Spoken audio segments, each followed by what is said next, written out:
Hi, can you guys hear me? Let's see if this... Oh, yay! Oh, it's working, so let's see if we can get the audio from the thing now. Is it working?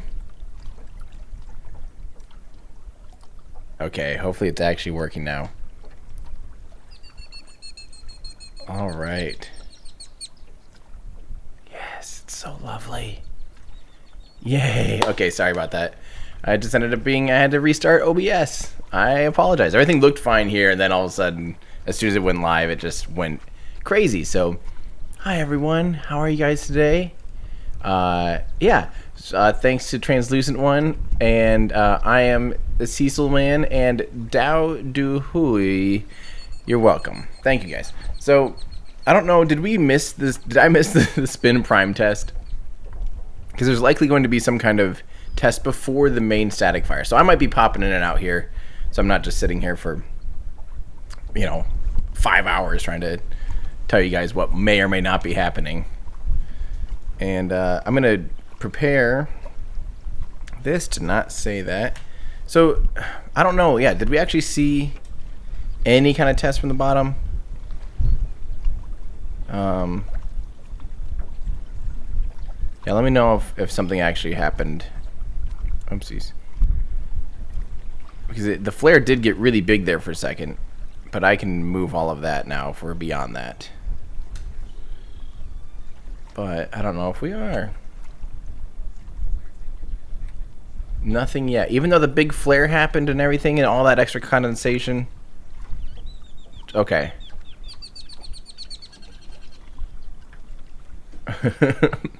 But yeah, so far we do have the roundy end up. It's a little bit pointy, just a little bit. But I'm gonna turn off the big flare again though, just since that's not really gonna happen. 1 second here. And I'll give you guys the rundown here on what exactly we're seeing, because I feel like there's probably some people tuning in right now that have no idea what they're looking at. And I am also going to share this. So give me 1 second here, guys.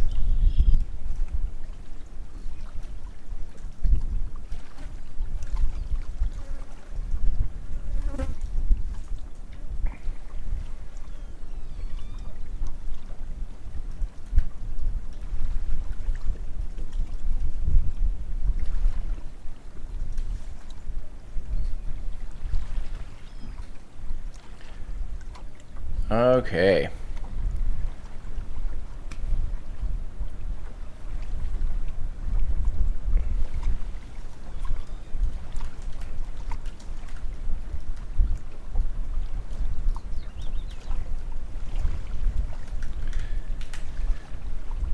Alright, I think I'm good to go. I'll give you guys a little rundown here. So, hi, it's me, Tim Dodd, the Everyday Astronaut.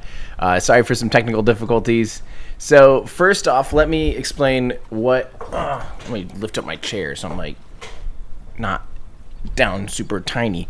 Okay, what we're looking at here, of course, for those of you that are not aware, this is one of SpaceX's prototype vehicles for their upcoming Starship program. And this is currently serial number 4, but it's not as easy as that. So this is the list of what all's happened. This is, so far to date, at least as of April, what had been built. So don't forget, originally what we kind of saw built was Starhopper, which flew last year. Did 2 hops, a 20-meter hop and a 150-meter hop. And then it also had they built the Mark 1 prototype, which was what we saw at the presentation. They had a pressure test 1 and a 2, and a Mark 2 prototype that's still out at Cocoa, Florida, that never got pressurized. It was just a build article, kind of like Mark 1 was most likely supposed to be. Then they had serial number 1, which blew up. It's the one where the bottom kind of blew out. They blew the thrust puck off the bottom, and it totally ejected really high into the sky. So that made them go, okay, we got to really figure out this thrust puck. So they built serial number 2, which tested out the thrust puck, and that survived and everything looked good. Serial number 3, unfortunately, had a testing procedure error where the top tank got filled before the bottom tank, and it crumpled over. And this is serial number 4, and this one is, so far, has done static fire, 2 static fires, lots of testing. It's really been holding up really well. and it seems like they're having pretty high confidence in this particular one. Now, don't forget, this thing is really big. It's made out of stainless steel. It's 9 meters wide, so 30 feet wide, and something like 30-ish meters tall already. And it will have another about another 15, 20 meters on top of this for the nose cone and the pressure or for the payload bay. So it's a big vehicle. This already, and this is just the upper stage of this rocket. Once Starship is in its full stack with Starship and Super Heavy, there will be another. So if this is like 50-ish meters, there'll be another 70 or so meters below that, making up the Super Heavy booster, which is huge. And we'll have around 31-ish Raptor engines on the first stage, and then this will have 3 Raptor engines that are sea level that can gimbal, and then likely 3 vacuum optimized Raptor engines as well that they'll primarily use in space. Looks like I messed something up there where we're seeing double. Hold on, I'm gonna fix that because that's icky. I don't know where any of this stuff is anymore. Hold on 1 second.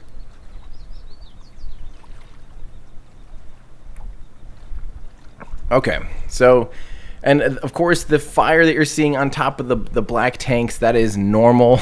There's from this angle, we have a slightly different angle. And by the way, we need to say thank you to the people that get us this angle. This is, of course, Space Padre Island at Space Padre Island, or Spadre on Twitter. This is Rachel and Jean. So say thank you to Rachel and Jean for helping make this video possible. They're running my camera down there. I still am not going to be traveling down to Texas, although I will be going to DM2 with explicit permission. So, yeah. So thank you to everyone. Say thank you to Jean and Rachel for getting this together for us. They are out there on what looks like a gorgeous day. Pretty close. They are safe outside of the exclusion zone. They're on a very long lens, so they're outside of the exclusion zone. So do not fear for their safety. Yeah, they're great. Okay, so let's see. Another thank you to Dowdu Hui. Thank you so much. I am Cecil Man. Thank you for the membership. Brett Hamlin. Has SpaceX talked about potential reflectivity of Starship, similar to the problems SpaceX is having with Starlink? Well, the thing with Starship is it'll almost never be just sitting in orbit. You know, yes, it would actually be really bad. It would be way more visible than like the International Space Station and stuff if it was just hanging out in low Earth orbit. But it rarely would ever just be sitting in orbit, and there won't be 40,000 of them just floating around in low Earth orbit. That's the big thing with Starlink satellites, is that there will be eventually 40,000. There's a little over 400 right now, and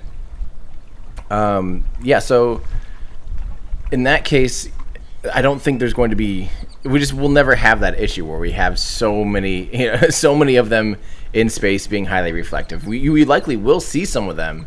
You know, if one is going up and doing a refueling maneuver and stuff like that, we will see them, but it'll only be like 1 or 2 in the sky at once every now and then, just like the International Space Station.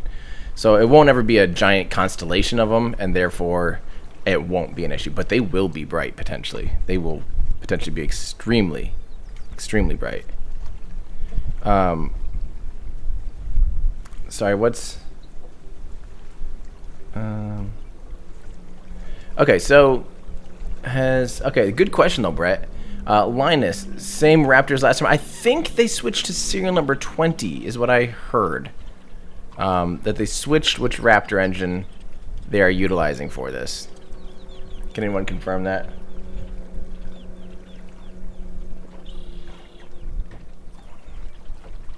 Yeah. Oh, jeez. Looks like we have spam.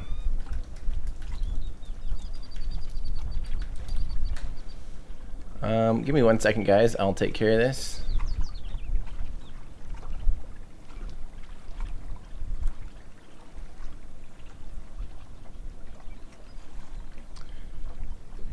One second. Actually, I'm just going to hide myself. You guys can enjoy the nature. 1 second.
Okay, I'm back.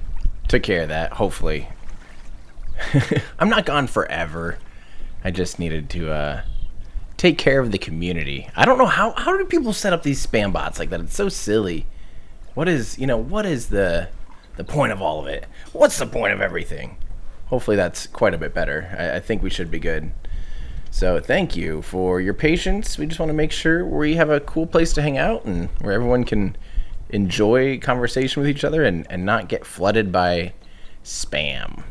Okay, so let's see here. So yeah, let me double check. I'll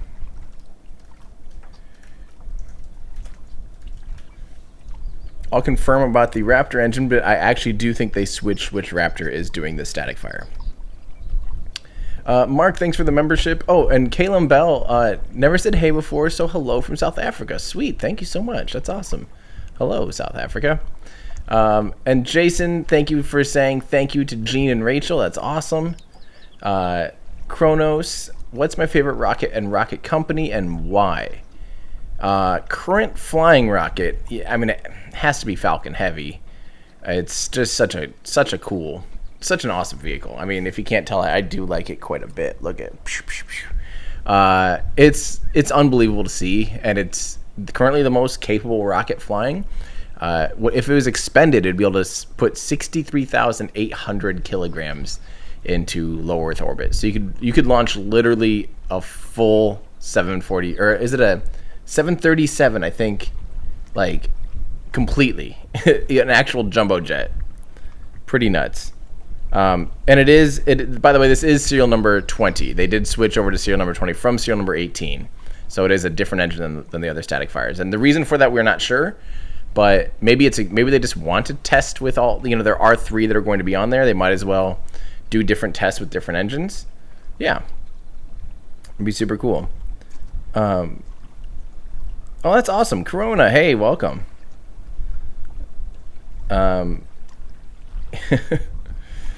Okay, so yeah, I'd say that would be my favorite rocket company, though.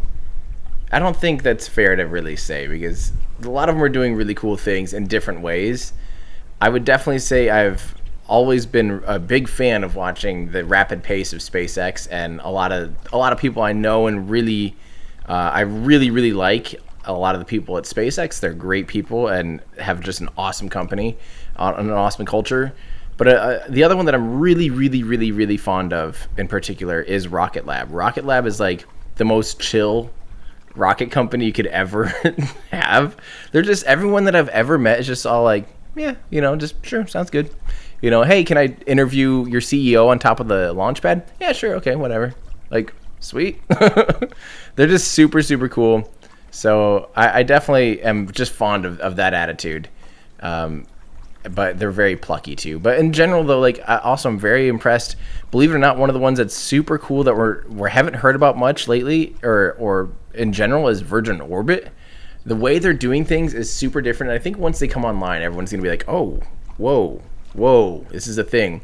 Of course, like if you watch the interview with Tori Bruno from Destin from Smarter Every Day and watch how ULA operates, that really makes you appreciate them. They treat rockets almost as like these bespoke, handmade pieces of machinery, and everything's it's a very traditional way of doing things, and something about that's very beautiful to me. That's yeah. And Blue Origin, I've been in there for basically, I don't know, I like how all the companies have a different way of doing things. There's never a just right way of doing things. I think the wrong way, there is wrong ways, and that's like doing something wrong over and over and over and not addressing it. But each company has like a slightly different way of trying to do things, and I think it's really cool. So, you know me, #Team Space. I don't want to pick a total favorite, but I definitely like seeing how a lot of them have different ideas and different ways of going about things, different philosophies, big time. Okay. Good question, though, Kronos. Thomas, Elon did say that Starship would depart from Earth, Battlestar Galactica style. So around the Mars launch window, there'd be plenty of starships visible. I mean, eventually, yeah, there might be a fleet of, who knows, 10 or 20, but we'll never have 40,000, starships just hanging out in low Earth orbit. At least I hope not, because that would be a huge problem. That would be like blinding. It would be brighter than the moon, just in reflectivity at dawn and dusk. But yeah, that's a good call though. Thank you, Thomas. Let's see. Thank you to Black's BLXC. By the way, something. Thank you, Lee. Whoa, who's here getting ready to cry tears of joy on May 27th? I'm gonna have to buy a Kleenex. Oh man, I know. I'm getting all nervous. I have to kind of prepare. I will be live streaming from the Cape with permission from NASA. I will be doing a full live stream and trying to figure all that out, how to be doing it safely. And NASA only invited a very small handful of members from the press to be able to attend. So I think I have to take them up on it because it's a pretty rare opportunity. You know, this is the first time in 9 years that humans will have flown from the United States. I've never seen a crewed space mission. I've never seen people get on top of a rocket myself and fly into space. And I think May 27th with DM2, the first Dragon mission with people on it, with Bob Bankin and Doug Hurley, will be an amazing mission. So yeah, I'm gonna go do that, and I'm going to be very careful, and I'm going to stay socially isolated and everything. But yeah, let's see.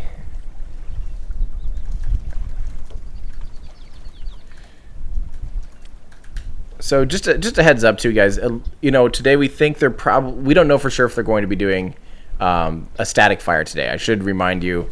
I think the window ends at only 2 o'clock, which it's 12:20 now local time. So there's only about an hour and a half left in the window. And as far as my understanding, they're likely just going to be doing a spin test, and then if that went well, they would reset and look to do a static fire.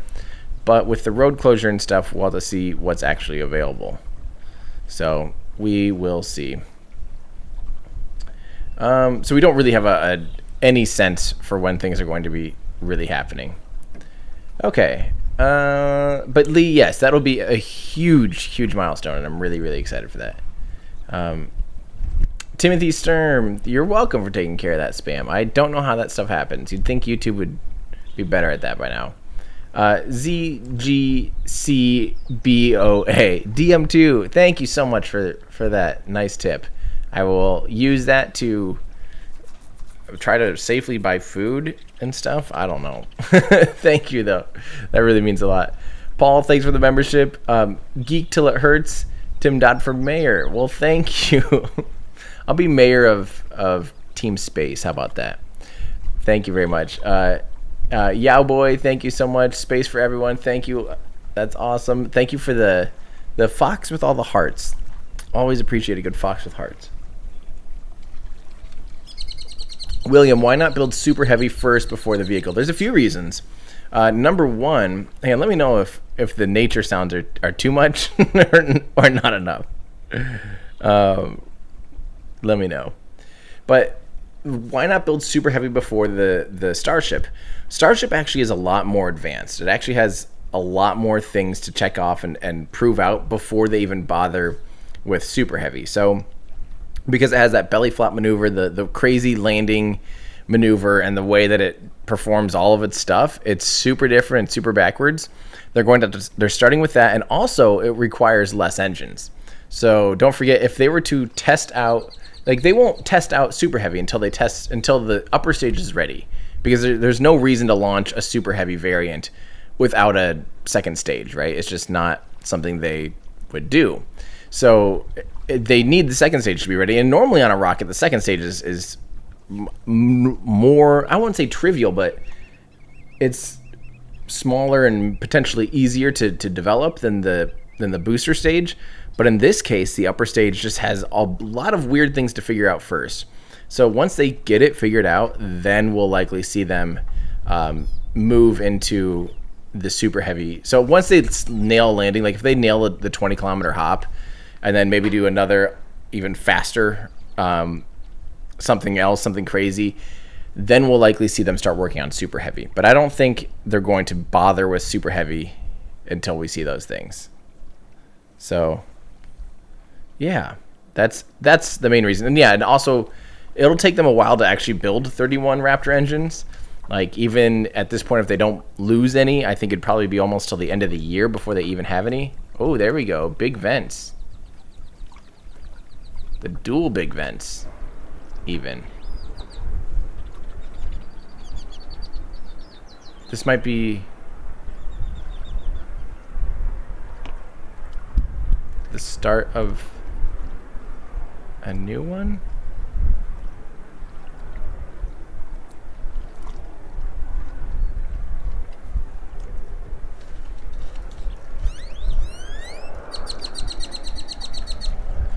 So there are multiple valves like this, but I'm not entirely sure what exactly is happening at this exact moment.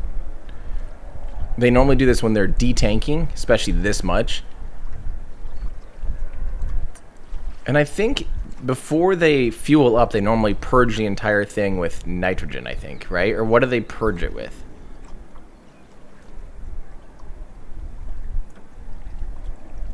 So they could... This could just be the ending of that, and now they will be... no, that is not RCS. The vehicle, I don't think...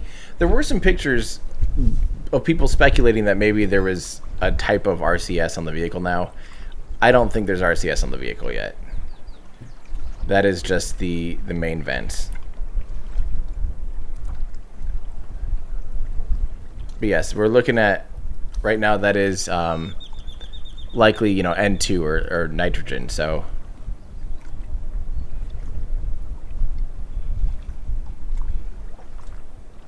And yeah, the vents, you're right. In our Discord, they're talking about the vents. Of course, a vent like that, you know, it's not normally propelled through a proper de-level nozzle or any kind of, you know, nozzle, but it still can produce thrust. I mean, lots of times you'll see vent nozzles put off to each side in space, if there's something like that, so that it doesn't introduce thrust. And as a matter of fact, in Kerbal Space Program, they did add a vent so you can de-tank certain tanks. And you have to be mindful of it, because if you do it too much, it will, you know, provide a lot of thrust. So it's smart to put them on opposite sides of the rocket from each other. Okay, let's get back to a few more questions. Good question, though, William. The Red Baron 47, Tim, what are your plans for DM2? So I kind of mentioned it a little bit ago, but I am official. I mean, I have the invite. I got the okay from NASA to be part of the press, you know, to get press credentials, which there are not very many. I think they only accepted like very few from each, like one or maybe two people from some of the bigger companies and bigger media. But as I believe they only accepted like under 100 personnel, period, to be on site. And since I did get that invite, I think I'm going to have to take them up on it. It sounds like it'll be too good to miss out, of course. And my plans then would be to drive down and stay. I'm trying to figure out still if staying in a hotel is the best idea or what, or sleeping in the car, or maybe just camping. I might just camp. I haven't figured that out yet. But, and I'll have to leave in like a week, so I'll have to figure it out. Yeah. So that's my plan, is to go down and cover it and see it and do the thing. But it's going to be very interesting, so... Yeah, good question. And stay tuned. I'll keep you guys covered. And I'm also going to be doing some filming for something else, potentially, maybe. Kind of a long-term thing while I'm doing that. So, yeah, we will see. Mark Bafia, have you seen Chris Hadfield's masterclass? Extremely informative. I highly recommend. I have not seen that, but I've definitely seen the ads for it. It looks really good. I mean, Chris Hadfield's amazing. Chris Hadfield knows his stuff. I mean, I feel like every astronaut knows their stuff because they, you know, do that. Like, go to space for a living and ride on rockets. So they definitely have a strong grasp of a lot of things. But I feel like Chris just has such a cool story of how he even got into it all. And he's just such an awesome guy. So I assume it'd be an awesome class, and he's extremely intelligent. So I could definitely see myself watching that. I should probably do that, actually. Patrick COD, seal number 4 and Raptor 20, 420 confirmed. That's probably why they did it, just for Elon to be able to have it be 420. Jeez. Oh, that's funny. Thanks, Patrick. Colin's stuff. I live on Merritt Island and drive through KSC every day for work. I can get you fresh footage when you need it. You message me on Facebook. All right. Well, I might need some of that. Wouldn't mind seeing the updates to 39A. See if they're making any progress on more of the Starship stuff there. It would be interesting to see. I will check that. Thank you for letting me know. Austin V looks like frost now. If you look back to now, sorry, that was already 10 minutes ago. I don't see any frost. You normally can pretty easily tell when it's frosted over. Yeah. About DM2 though, a friendly reminder that NASA has officially been asking over and over to please do not come down to the Cape unless you're explicitly requested to come down. So if you are just wanting to come see a launch, do not see DM2. Just wait until some of the stuff is all settled down. Don't do it in the middle of a pandemic. Just keep that in mind that if you come down, because if you're like, well, it's just me, it's not a big deal. But if everyone does that, it's still a group mentality. So please just stay at home. Don't travel across the country to see DM2. And definitely you won't be able to fly in from Europe or anything like that, I don't think. So that's not even an option. But if you were like, hey, I'm just going to hop in my car and I'm going to drive over and see DM2, just please don't. For the safety of everyone around there and for the safety of the people that work at the Cape, the people that, all the restaurants, all the people around there. So Falcon Heavy, there's over 200,000 people there. If 200,000 people jump into the Cape right now, it just would not lead to good things. So please just keep that in mind. So now that we're seeing new venting, just the top vent. Normally the bottom vent seems to go when they're detanking. So now the top vent's going. That might mean that's the start of new fuel up. So let's see what happens here. Okay. There's the bottom one. One and then the other.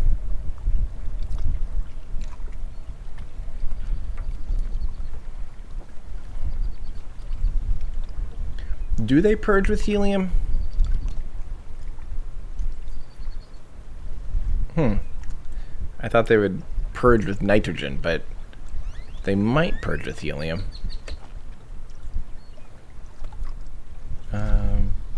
Okay, let's. The Rust admin asks a good question that I just caught over there. How feasible would a catapult be for just pure cargo?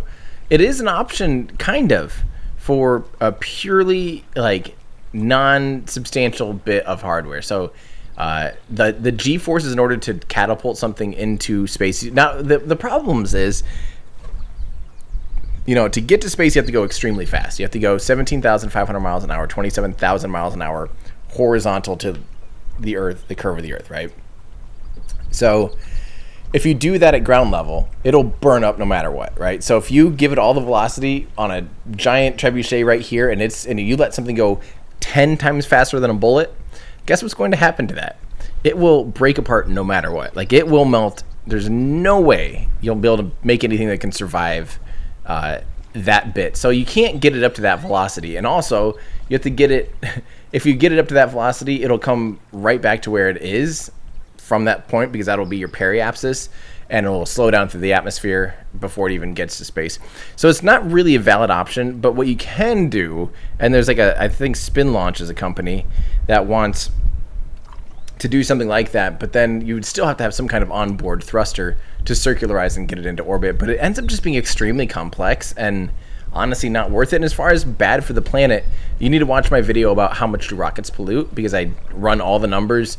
But long story short, we have to launch something like 40,000 times more rockets per day to equal that of airliners.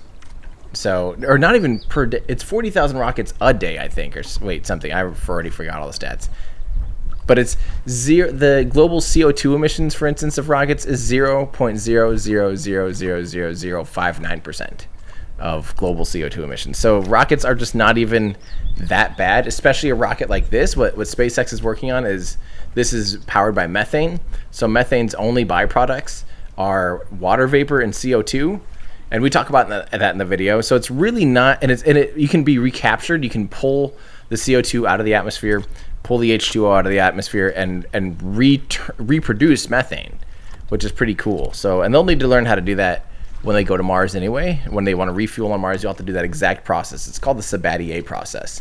And that is something they will have to do anyway. So really, these types of rockets, this rocket, the Delta IV Heavy, is a pretty good rocket as far as emissions, because there's the only bit of emission besides water vapor is a tiny bit of carbon that gets ablated through the nozzle. And then it also will have a little bit of, it's already been so long since I've talked, like nitrous oxides when as an afterburning effect, just as the hot exhaust gas comes in contact with the nitrogen in our atmosphere. So really it's just not that bad. We'd have to see a huge increase to even match something like airliners, and not too many people are screaming that airliners are destroying everything, because airliners are only 2.4% of global CO2 anyway. So if you're worried about CO2 emissions, airliners are still one of the last things you should even be worrying about. There's a lot bigger fish to fry. Yeah, but that's a great question. Austin, okay, yeah, Richard, hope to see Rocket Lab launch from Scotland soon. Rocket Lab, I don't think will be launching from Scotland. That will be Orbex. Orbex looks a lot like Rocket Lab's rocket, but it's and it's very similar in the way that it's performing. But that is, I believe that's the one launching from Scotland. I think, but I don't think Rocket Lab's launching from Scotland, are they? Someone help me. Valentin, 40K starships in orbit. Oh, jeez. No, please. I don't think anyone would actually want that. Yeah, Rocket Lab is not doing anything in Scotland. But it'd be fun to see, but you might see Orbex. Thank you, Valentin, by the way. I am Cecil Man. Today is not a hop. Today is a test fire. Yep. I don't think... Does it say hop anywhere? I don't think I've... Hopefully we don't see hop anywhere. It's definitely not a hop. But thank you for reminding me to tell everyone that it's not a hop, because it is not a hop. At best, we'll see a static fire today, so they'll fire up the Raptor engine. But we are not sure exactly yet. Josh, are you going to fly with the Thunders? Am I still going to fly with the Thunderbirds? Yes. I have even my medical checkouts and everything, but I need to send that over to them and then figure out, when it's safe to do something like that. Yes, and I will fly with the Thunderbirds. Brent Murdo, do they truck in the propellant for each test/launch? For now, yes. They actually have to refuel these tanks. But eventually, they will be able to produce their own methane on site, again, using the Spadre process. They could also produce their own oxygen on site, just liquid densification on site. So those will be things that they will be doing in the future. But for now, everything is trucked in. Good question. Geek Till It Hurts, is the Falcon Heavy Tesla still being tracked? Yes. Ben, are you in our Discord channel? Whereisroadster.com, though, is the... Whereisroadster.com. Let me show you guys this. So, yes, it's still being tracked. You can just go to a little website called whereisroadster.com. And this will tell you exactly where it is, which is super cool. This is done by Ben Pearson. He's a member of our awesome Discord channel. We'll put this all together.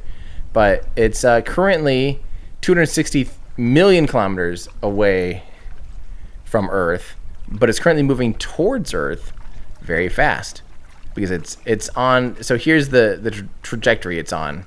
It's on this green loop here, and Roadster's out here. It is officially further away from Earth than Mars is. It was never intended to go to Mars. We need to keep that in mind. But it was, it's on this cool loop that was just basically flexing the muscles of Falcon Heavy, showing that they could launch that much mass beyond Mars even. Because if it can launch it beyond Mars, it can launch something to Mars. And this way it doesn't interfere with anything and doesn't have any chance of hitting anything. This would be a catastrophic miss in a mission. If they were trying to hit Mars and they ended up out here, it'd be like, we're screwed because it's not going back to Mars, and it will never get that close to Earth either. It may be in like, yeah, I don't remember, but there's all these cool all these cool stats and stuff. So definitely check that out. Whereisroadster.com is definitely fun to go through and read all of the stats that are generated here. Super, super cool. So go give that a little look if you're bored.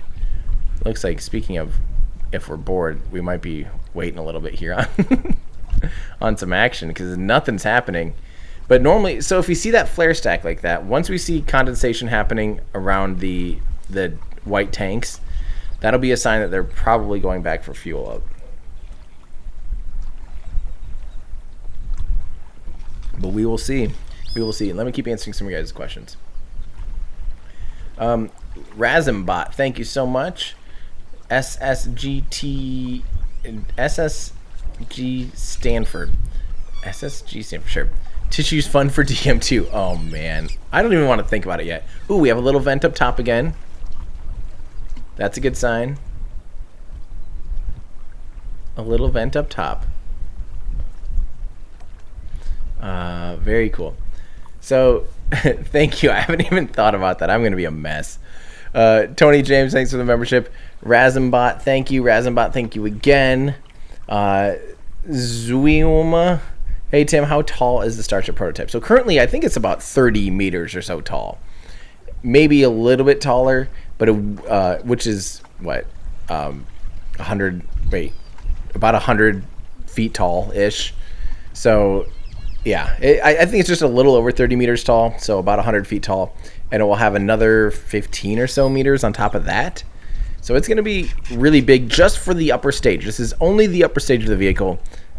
It's going to be insane. Yeah.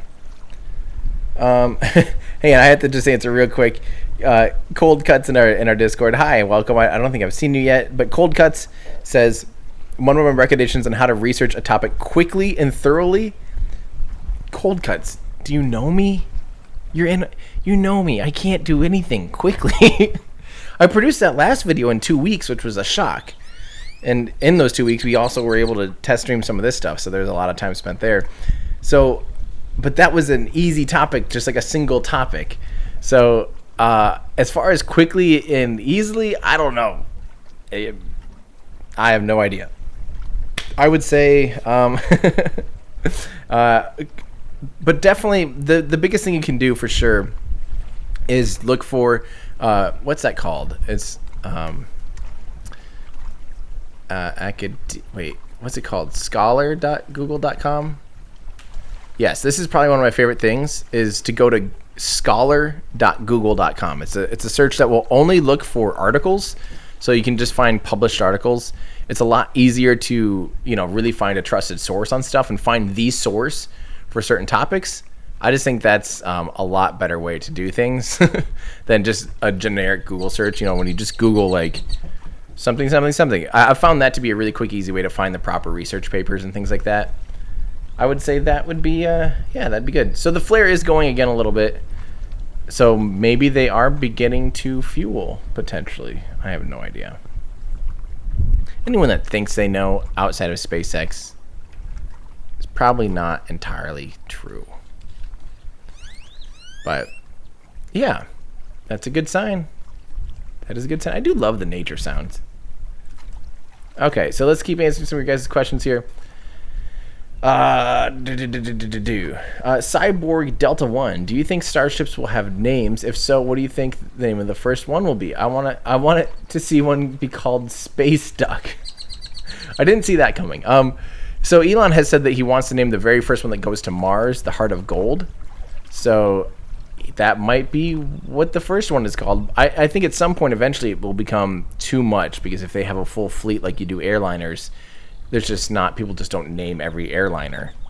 But yeah, I think that'd be still pretty cool to name some of the first, at least the very first ones. I think it'd be awesome to have them have cool and exciting names. But for now, I don't think we're going to be, or after a while, I don't think they're going to worry about every single one of them. Good question though. Quest. Not me being impatient, but on average, how long do these tests last? hours. I think every stream I've had so far of one of these tests is 3 or 4 hours. Yeah, we have no idea. That's the problem, is there's no like published time. We have road closures to look at, but there's really no published time.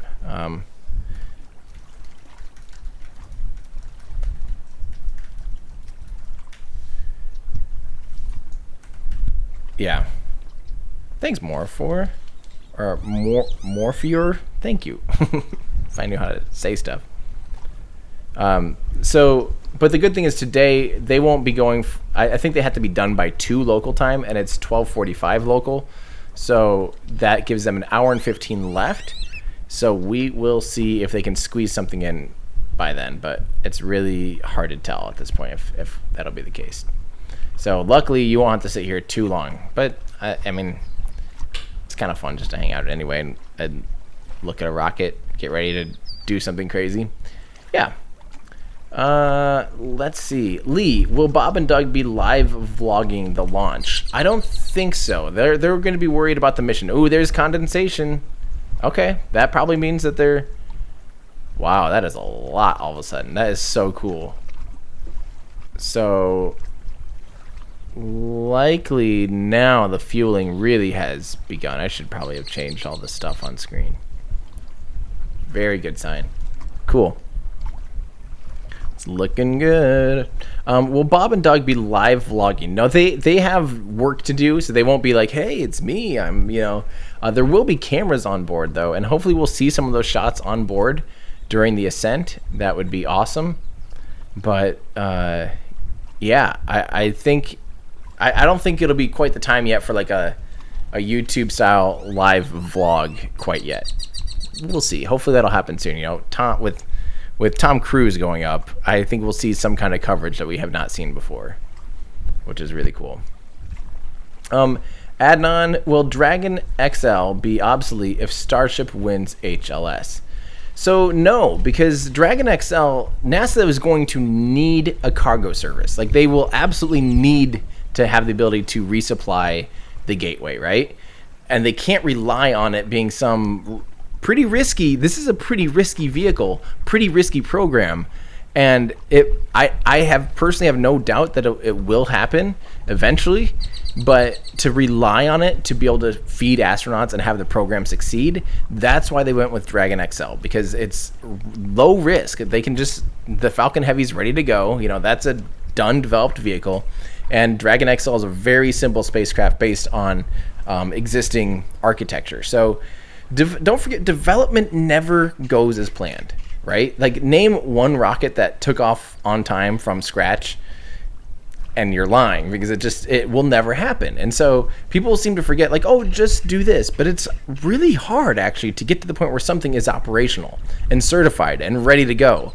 So we're going to see some struggles occasionally with Starship, and it's going to be, it might totally surprise us at the pace that they're developing, but even at a crazy pace to say like, hey, we need to feed astronauts in 2024, I just don't know. And so that they're also not relying on Starship as their only lunar lander.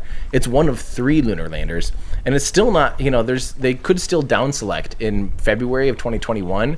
So if Starship doesn't make big progress and big hurdles towards, jump over some big hurdles before 2024, they might actually, or by then, I even say, if it doesn't make some big progress this year and show some promise, it might not make it through the next round of cuts as a lunar lander.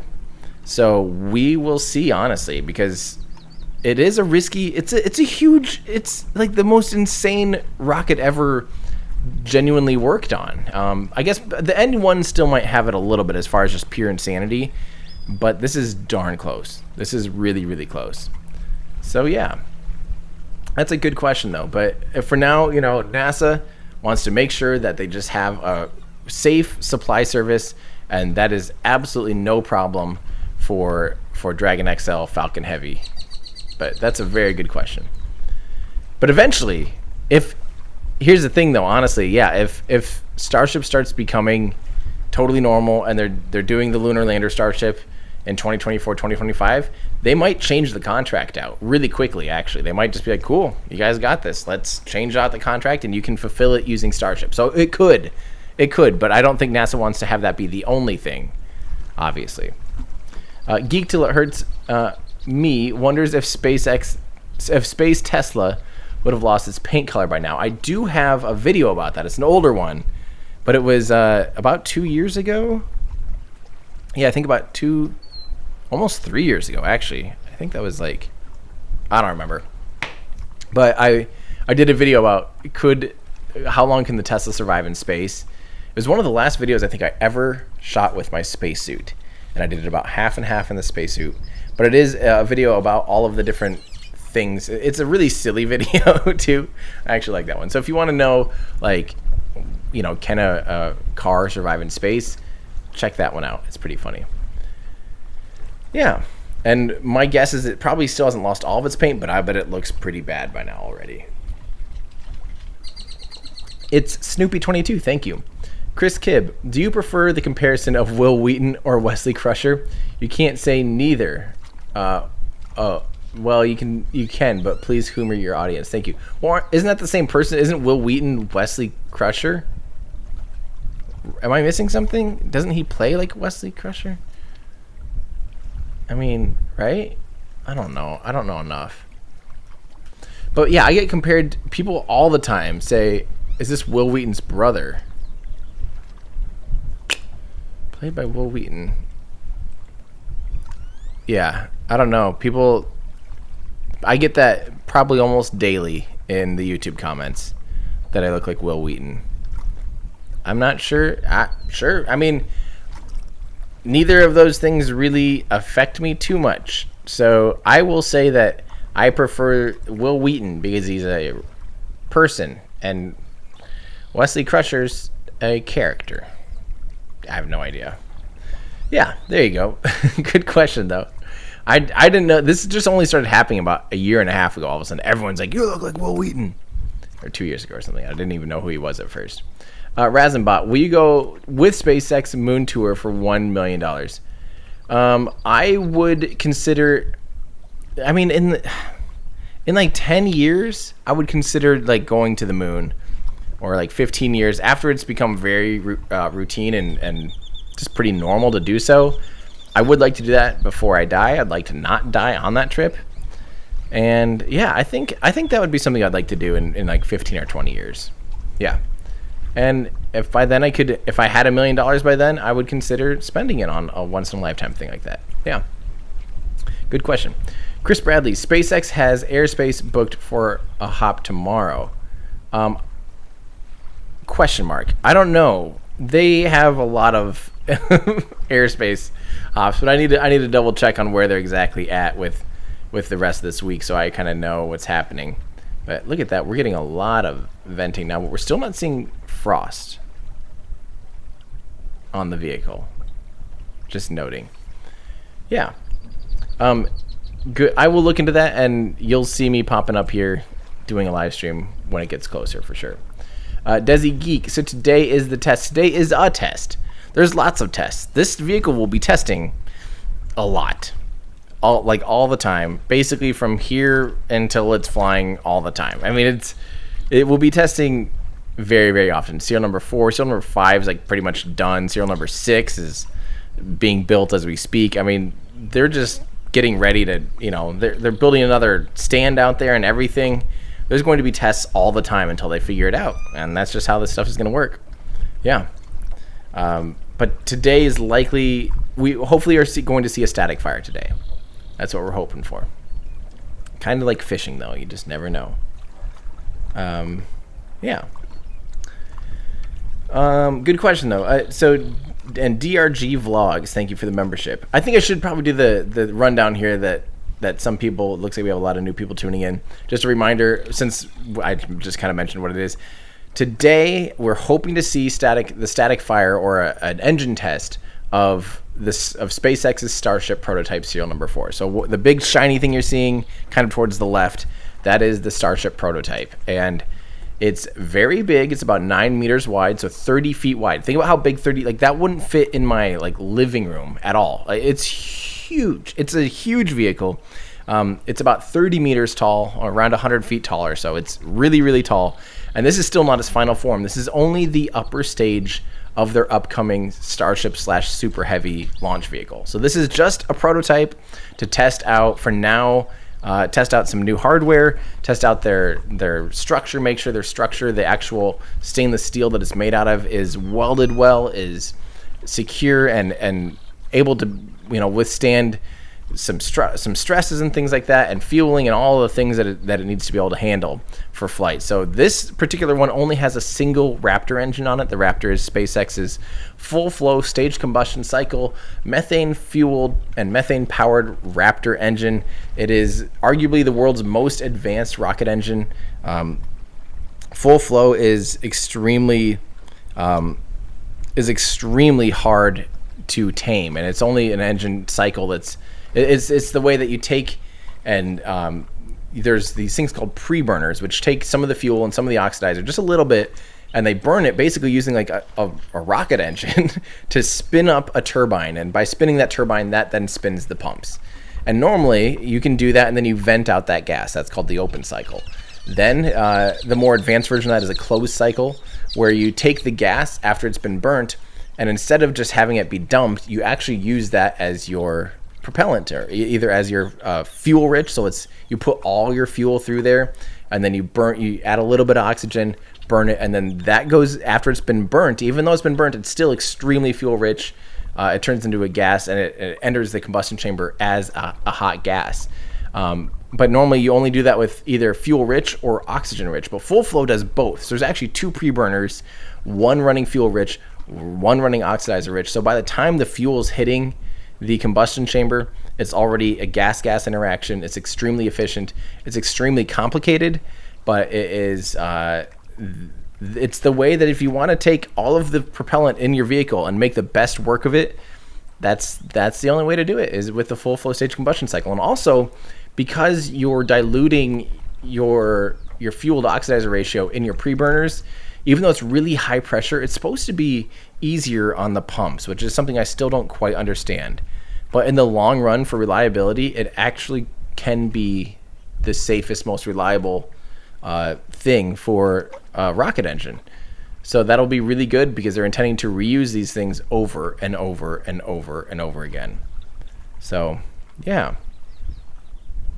That's what we're seeing today. We're just seeing one of these prototypes get ready, and we're seeing at this point all the condensation on the ground there that is just from the liquid oxygen tanks. As they pressurize those tanks and get ready for fueling operations, we do see a lot of that condensation happening. And then behind those three black tanks on the far right above my head, boop, you'll occasionally see a flame. And that flame is normal. There is a lot of methane, liquid methane, stored here. And when liquid methane turns into gaseous methane, it'll vent out, and there's a long pipe. It goes quite a ways away from the launch pad, but then they just flare it off. And it's not really a big deal. And it sounds like it won't be happening too much longer, because they will be just running a pump to condense the liquid methane and keep it under liquid form without needing to vent it in the future. So that will be good, and that should be happening soon. So yeah, that's kind of the rundown there. But we don't have a published time of when any of these tests are going to happen. We do know that for now the road closure is to end at 2 o'clock. That's kind of the last we knew. So someone asked, fuel the rocket now. Okay, let me just hit my fuel the rocket now button, and we're good to go. I have no idea. So Chris Lang, how close is Starship to being able to be an SSTO? I've definitely talked about this quite a bit, because it is capable of SSTO. The upper stage would be, but it would make no sense to do that at all. As a matter of fact, the Earth-to-Earth transportation will likely be just the upper stage, but it's suborbital, and it could go maybe 10,000 kilometers or so. It could have some serious cross-range capabilities, but it's not going to be orbital capable. I mean, it could, in theory, go orbital, but then you negate almost every single drop of your payload. So it just never makes sense. I mean, if you want to send up 1,000 kilograms, there's a lot easier, and not only, okay, so yeah, you could maybe get it into orbit, but returning and having fuel left over to be able to do your landing burn and things like that, now we're talking about probably not going to be possible at all. So physically, can it do SSTO? Sure. Now you just threw away your upper stage of your Starship and you delivered something like smaller than a backpack, when a tiny little Electron rocket could have done that thing for a lot cheaper than that even, you know. So SSTO just really almost never makes sense. So yeah. SpaceX delivering some CubeSats as an SSTO. Just yeah, SS single stage to orbit to crashing into ocean, says DJ Straylite in our Discord. Yeah, that'd be ridiculous. But if they had like a full flow stage combustion cycle aerospike, maybe they could improve their margins a little bit. But I'm not a big fan of the aerospike. I am a big fan of the I'm actually a huge fan of the aerospike, but I just don't think it's ever worth it. I think staging solves every problem and is significantly like improves your performance margins, and frankly actually ends up reducing complexity. So yeah. So thank you. Chazzy Mac, aloha Tim. Oh wait, I missed good question though, Chris. That is a very good question. Thomas, starships should have names. They're all ships after all. But you could say that the same thing about airplanes. They're airships in a sense. I don't know. I just think that's... We'll see. We'll see. They don't name Falcon 9s right now. The boosters are being reused over and over. Why don't we have names for them? But thank you, Thomas. Chazzy Mac, aloha Tim, probably been talked about, but are they going to do a hop with one engine? How are they going to do a hop? How does it keep from tipping? Good morning from Hawaii. That explains the aloha. Let me actually... I'm actually going to real quick whip up something in Kerbal Space Program. I can show you how you can fly something with a single offset engine, and it's not really that big of a deal. Don't forget, it's really close to the center. It just needs to be, you know, I'll show you. This will be nice and easy.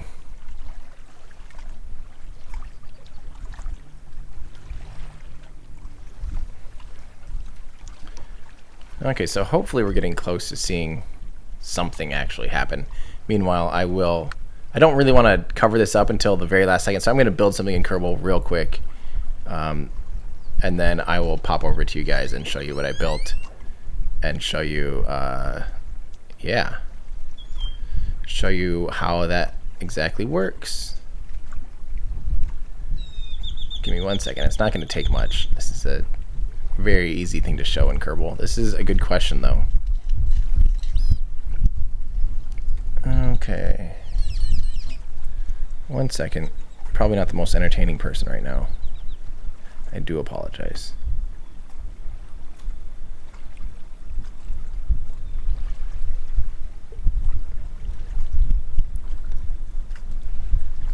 Okay, let me throw this thing up here. I am gonna put some RCS on it. Okay, so let me show you guys what I'm doing here really quick. So this is Kerbal Space Program. It's a video game simulator slash like rocket simulator slash the best game in the world. And this engine is offset. You can see the center here is slightly off center. And as a matter of fact, what we could do is we could make it so there'd be 3 of them, and then I'll just make it so there's only 1 of them. There we go. So 3 of them could fit in there, because that's what will happen basically. So that's how offset this thing is going to be. Relative to anything else that probably, like in real life, at least the Starship vehicle, the engine will be a little bit closer to the center than this in relative distance. We'll put it on kind of that center circle. There we go. Good enough. Now there's the center of mass and there's the center of lift. And right now the center of mass is right obviously down the center of the vehicle, but the center of thrust is going off to one side. So what that would do is it would tip it over, right? You know, it's going to induce all this torque and all this thrust on just one side of the vehicle. And so what they'll do is the engine will need to just gimbal and basically put its center of lift, or center of thrust through the center of lift. So it's going to have to fly a little bit crooked. I'm going to show you guys here. I will hide this for a second while it's loading, make sure we're not missing out on anything, which looks like we're missing out on a lot of condensation right now.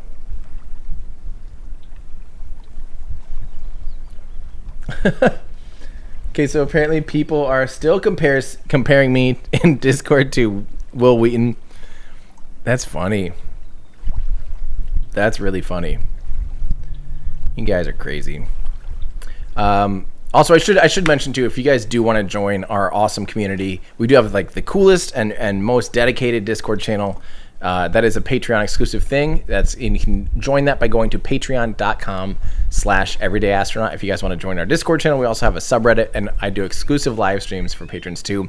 I'll have to be doing an exclusive Patreon live stream before DM2, so keep that in mind. Yeah, hi guys. Yeah, they're great. So if you want to join, patreon.com/everydayastronaut. You guys are the best. And it helps me continue to do what I do and keep stepping my game up. Like hiring an editor so I can get out more videos. Hence, I got that video out the last video out in 2 weeks. Yeah, baby. Without even like super stressing myself. That was unusual. Okay, let me really quick, because we're still not seeing flaring or anything. I'll try to do this really fast so you can still get a sense of how it'll fly with a single engine offset. So this is that same vehicle out on the launch pad here. Its engine is offset here, as you can tell even just by looking at the center line here. And what I'm going to do is I'm going to have the vehicle hold radial out, so holding straight up. And I'm not even going to use RCS. I'm going to see what happens. I'm going to start turning it on. And let me guess, I have too much fuel in it, actually. I have too much fuel, so its thrust to weight ratio is too low to even lift off right now. It's a long way off, so give me a second. Let me fix that quick. And that is actually true with Starship as well. For the first little hop, the one Raptor engine doesn't have anywhere near enough thrust. I did that on purpose. I did this on purpose to show you what was going to happen in real life. No, in real life, the Starship also will not have enough fuel to be able to, or have enough thrust with a single Raptor engine to do a hop. So they will be flying it with less, just filling the tanks only a little bit, likely even just a little above like the lower bulkheads or something. Like they're not going to be filling Starship very much when they do the hop. Oh, we do see a little bit of extra condensation for the actual venting from underneath the engine, so that's good. Hang on, that mic is kind of popping now a little bit. I'm going to turn it down. Seems like it's very windy all of a sudden. Let me do a little low pass filter on there quick. This isn't me. Sorry, we're just losing video for a second. Don't worry. Apparently I don't have a built-in EQ that I can do. Never mind. It's not like I wanted to do that anyway.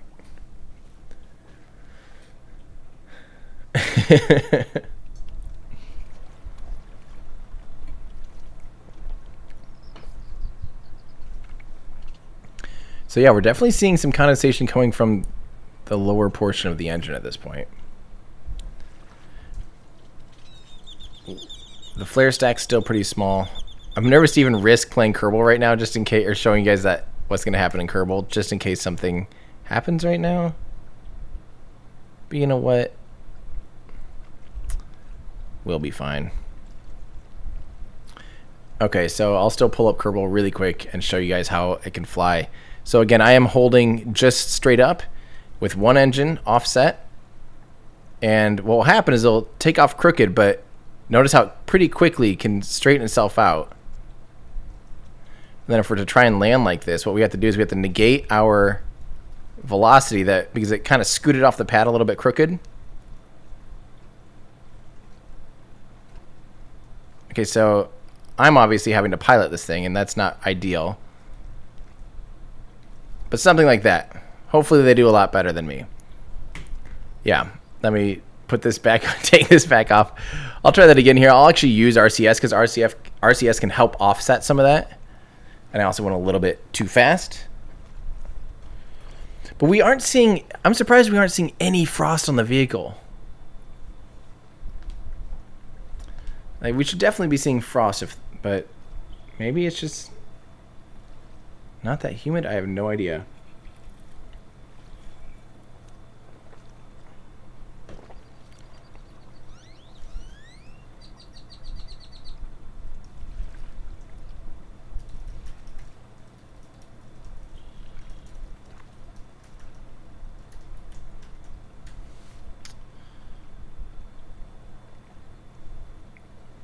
Okay, so let me show you how I can make this a little bit easier.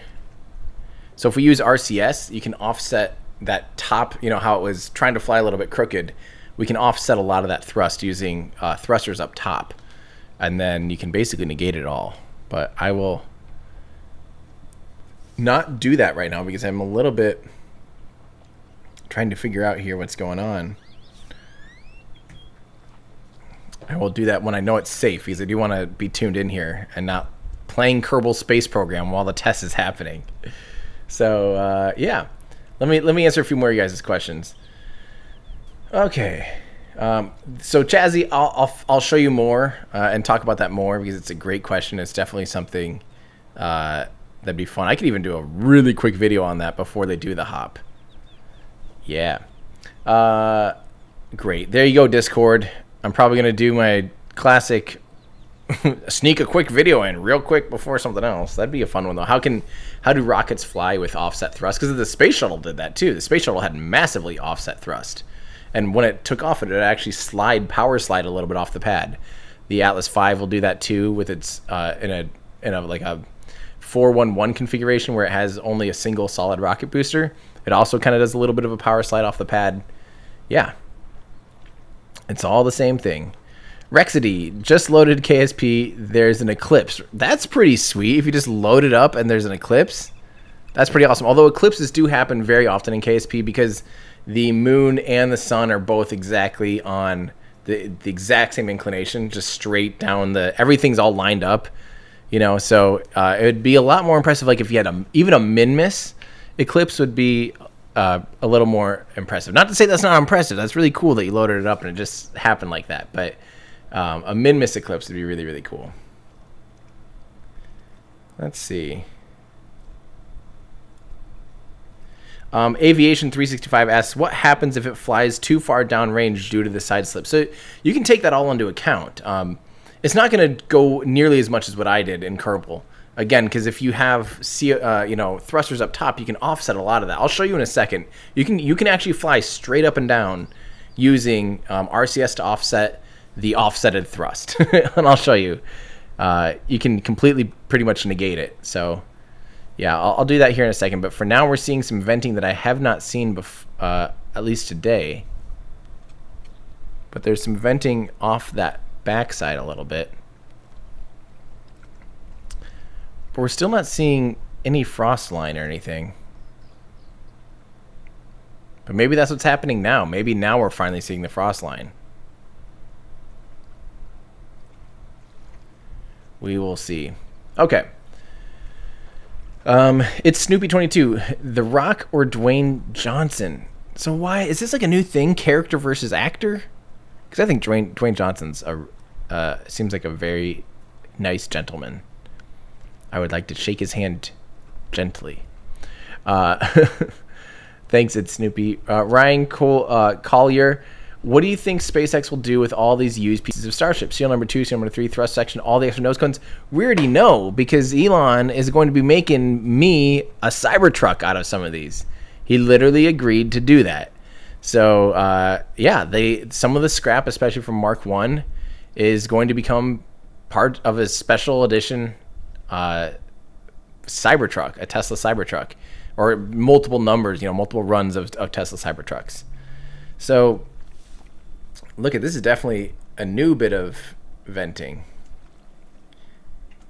But yeah, that will be what some of the stuff, and I don't need the whole thing to be made out of Starship stainless steel, but even like the dashboard or some interior parts or something made out of Starship would be cool. Actually, the dashboard would probably be like the coolest thing. I think that'd be awesome. Yeah. Yohang KL. Sure. Hi, I just became a Patreon member of yours. Well, thank you. That's awesome. Everyone say thank you to Johan KL. That's awesome. I really appreciate that. John S., thank you for that. Tony Valesco, thank you. Tim has already has frosted with the earlier fueling. Because it's daytime, you can't really see, but a darker section forms at the top and another at the bottom. Too warm for full frost today. Really? I thought you'd still see a decent amount of frost. You'd really think it'd lose its shine. Huh. I had no. Okay, well, I trust you guys because someone else did mention that, if you look back at the stream from earlier, that it looks different.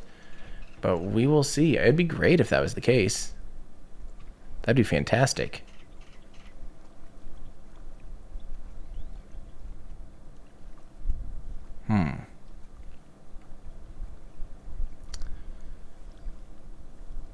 Let's see.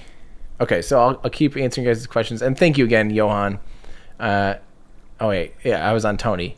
So, yeah, we'll see, Tony. Thank you for the reminder, and thanks for letting us know. It definitely has to be cold because there's condensation pouring out of the bottom of the vehicle. So it is definitely cold. There's definitely cryo fuels inside of it right now. So you're probably right. You're probably right. Thank you for letting us know. Kayla A. Tim, what do you think of the new research into rotating detonation engines? I think it's really exciting. And rotating detonation engine, I talked about it on our Ludicrous Future podcast that I do every week. If you guys ever need, if you're always wondering, Tim, why don't we hear from you that often? Every single week I do a podcast, and I talk about space news on that podcast every single week. You can listen to it on your favorite podcast player, or you can subscribe on YouTube because there are visuals. We pull up articles and stuff, but it's called Our Ludicrous Future. And I think about 2 months ago, we talked about the detonation wave engine. And it's a really, really cool concept where you can never exceed, a flame front can't really exceed the speed of sound. A blast can, like an actual explosion can, but the flame front can't. So it can never exceed the local speed of sound, I should say, because in the throat, they'll choke a rocket engine down to the throat, and they'll increase the pressure and the heat so much that the speed of sound, the local speed of sound, is like 4 or 5 times faster than just ambient temperature and stuff like that, like we're used to. So the detonation wave engine basically takes and makes it so you're constantly keeping you're moving at the speed above that. I don't quite understand it yet, and I have to do research in order for myself to understand it. But essentially what you do is you end up powering the vehicle with proper explosions and not with like the thrust of subsonic flames. Well, they go obviously supersonic, hypersonic once you expand them out through the nozzle, but it totally skips a lot of stuff, and it's really a cool concept, and it's having some proper research done into it. And it could be really simple. So I think it's really cool, and I hope that the research continues and that maybe we see a practical demonstration someday. Okay, this is looking good. I remember this from the other fuel ups. See, I think now we're going to see some proper condensation, but I don't know. That's so cool. I'm going to go ahead and check off that next. I think we're seeing frost fuel up, even if we aren't visually seeing it as much. But I do think this is where we're at in the thing.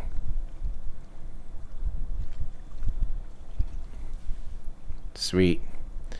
Yeah, thanks, Keely. I will probably in the future, when there's a little more news about it, and if something super exciting happens, I'll probably consider doing that too. So.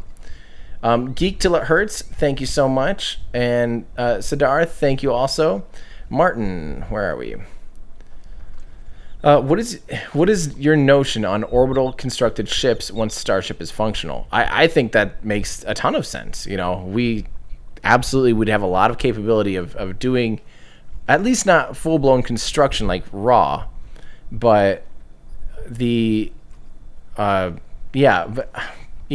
but at the same time, bringing up large segments and assembling them to be able to send a lot bigger vehicles off to Mars and to the moon and stuff totally makes sense. And I think we're in that era, and Starship will definitely help that era happen, where you have a rapidly reusable vehicle that can launch 150 tons-ish, assemble a massive vehicle, blah, blah, blah, and then send that baby off to Mars.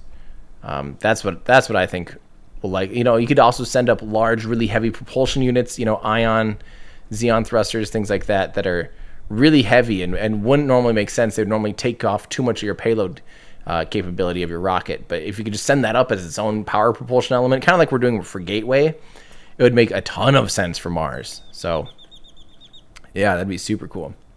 Yeah, I think that's definitely the way of the future. Osher Clips, hope you watched Scott Manley's It's a rotational detonation engine.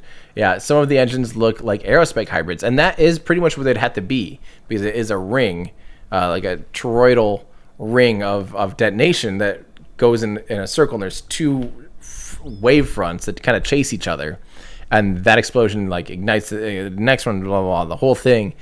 But it would be super cool, and that actually could be a thing that pairs really well with an aerospike. It would make a ton of sense. So we will see. The hard part is not having it explode in the bad way, but keeping it exploding in the right way. Let's see. So don't forget, we do only have about 40 minutes left in the window here before a test could actually occur. So we will see what kind of test this actually is going to be once that flare stack is kind of done. If we see the flare go up big, we'll find out if it's either a spin test or if it's actually some kind of, if they're actually going for a static fire today. Either way, at least we're watching it together, right? Constantine wants to know, hey Tim, if it's at all possible, please add a local time clock to the stream to ease navigation. That's a good idea. I will see Discord, remind me, maybe Andrew or someone else. Remind me when we're done. Let's try to add a simple clock. Yeah, that'd be great. P.S. How many bananas will this shiny boy fit? Banana for scale, the only unit of measurement that counts. Yeah, I think it'd carry at least one large banana, or several hundred, maybe thousands, easily thousands of normal bananas. It'll be a very, very good banana vehicle. I can promise you that. So that would actually be fun if Elon just stuffed the first prototype full of bananas. Who knows? Shahab says, is a new member. Thank you so much. Nathaniel, is this just a static fire? Yes, this is some kind of static fire, or maybe even just a spin test today. We might not see main combustion, but we're kind of waiting to see here. We have about 39 minutes left in the clock today. So we will see. Yeah.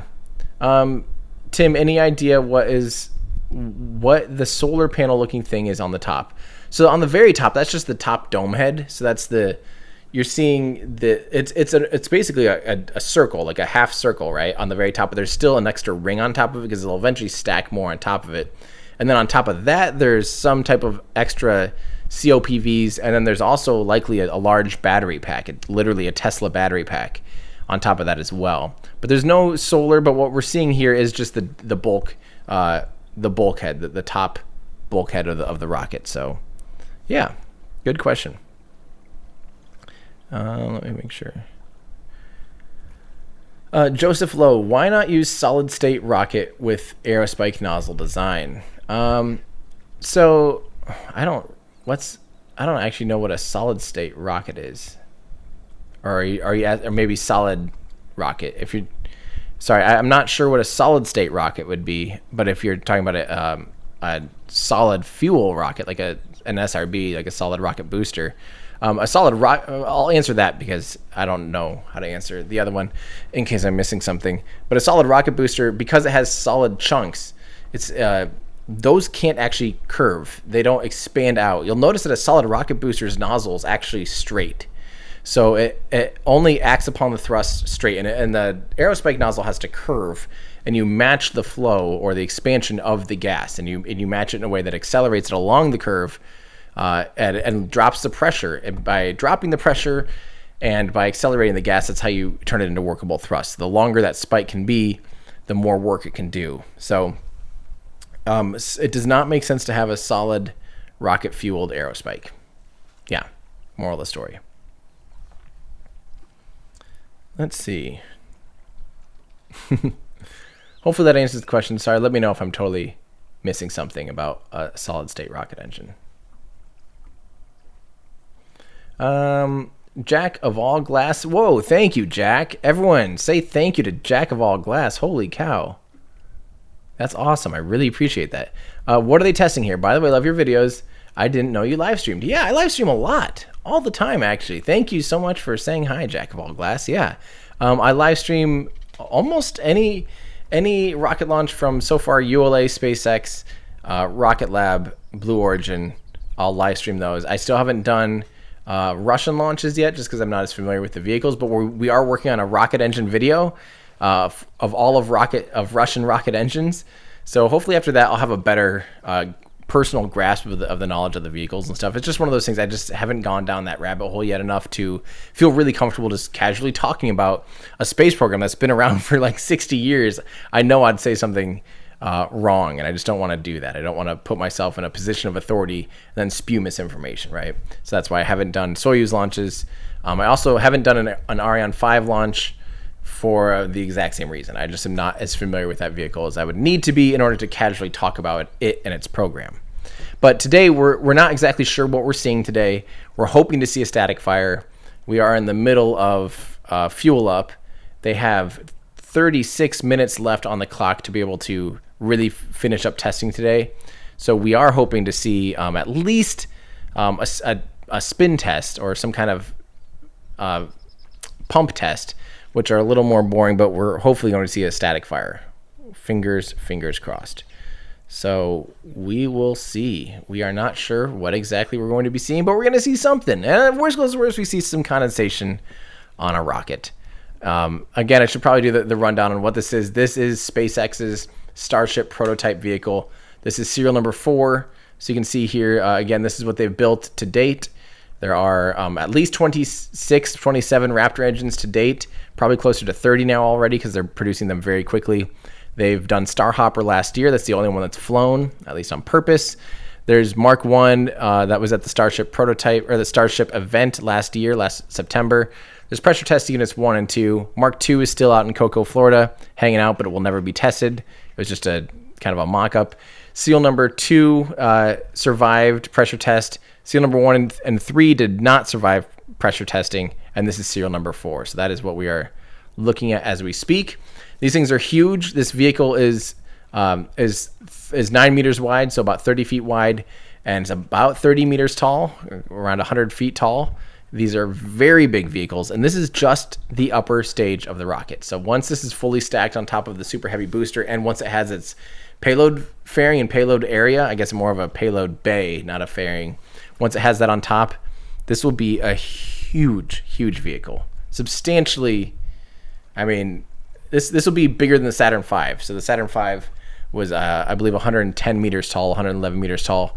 When this vehicle is done being stacked, it'll be 120 meters tall. Once they figure this out, they need to figure out this upper stage first. The upper stage has the most new things in it. It has the big, giant, flappy air brake things that'll help it fall horizontally through the atmosphere, scrubbing off velocity the entire way. Super cool. There's a lot of new stuff there, but it also has to do that landing maneuver, has to be able to handle re-entry, and all of the crazy things. So, sounds like a siren was heard. So we might be getting, was that normally about 10 minutes out? So when we see the flare stat go up, that's 1 minute from ignition. So I'm going to get this pre-ready.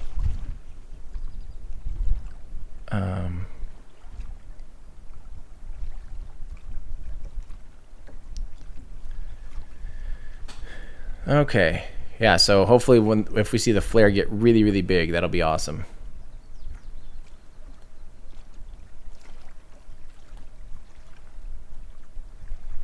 Yay, something's happening.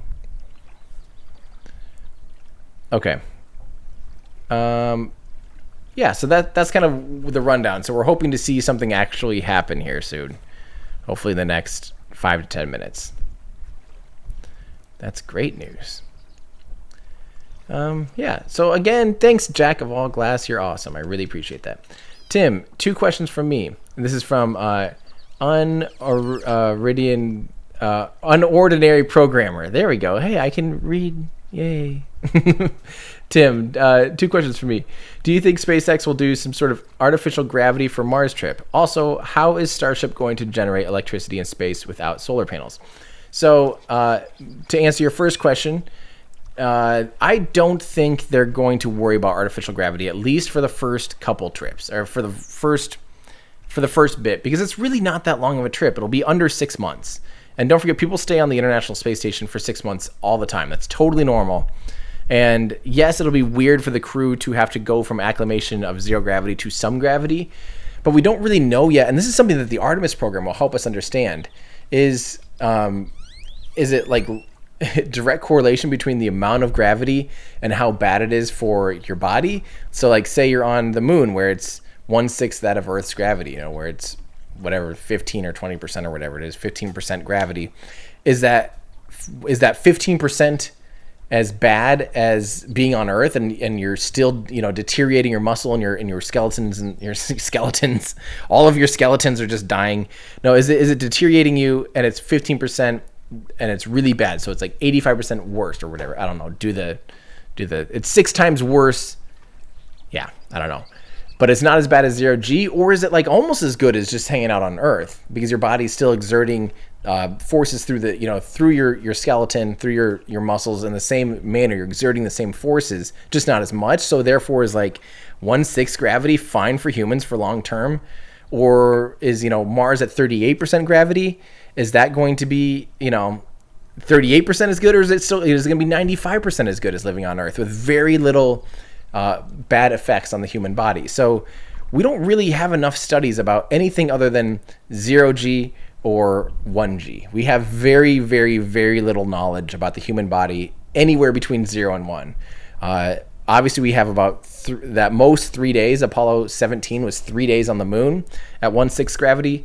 That's not long enough to have any grasp of how 1/6 gravity affects the human body. But hopefully the Artemis program with astronauts on the moon for weeks and weeks can help us understand, is that little bit of gravity enough to maintain proper bone structure, maintain bone density, maintain not gain any kind of muscular weakness.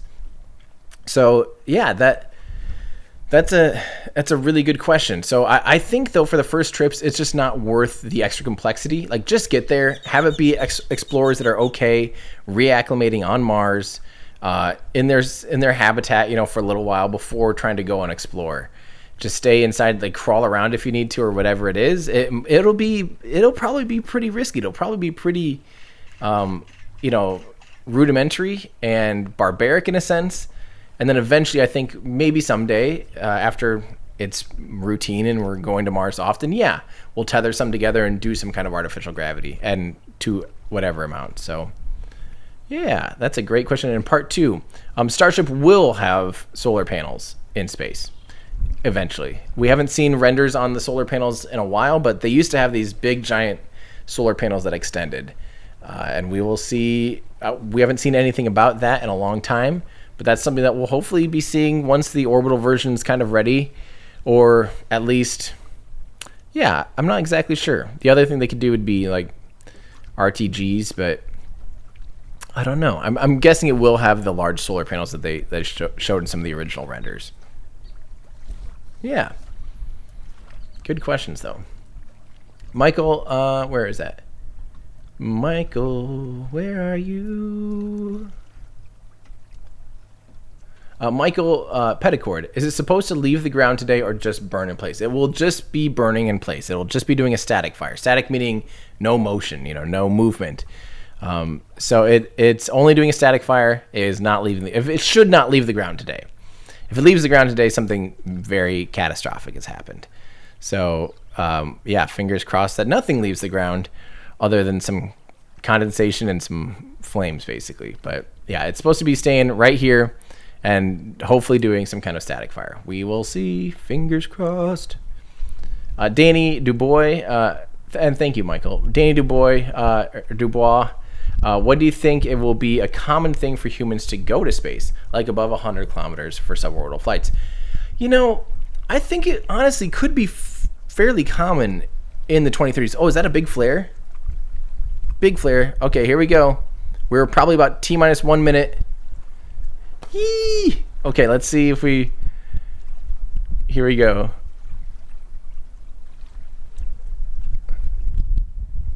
Okay, guys. Hopefully we're within 1 minute. My guess would be in about 30 seconds or so. From something. Oh, there it is. That was it. Now let's listen, I guess.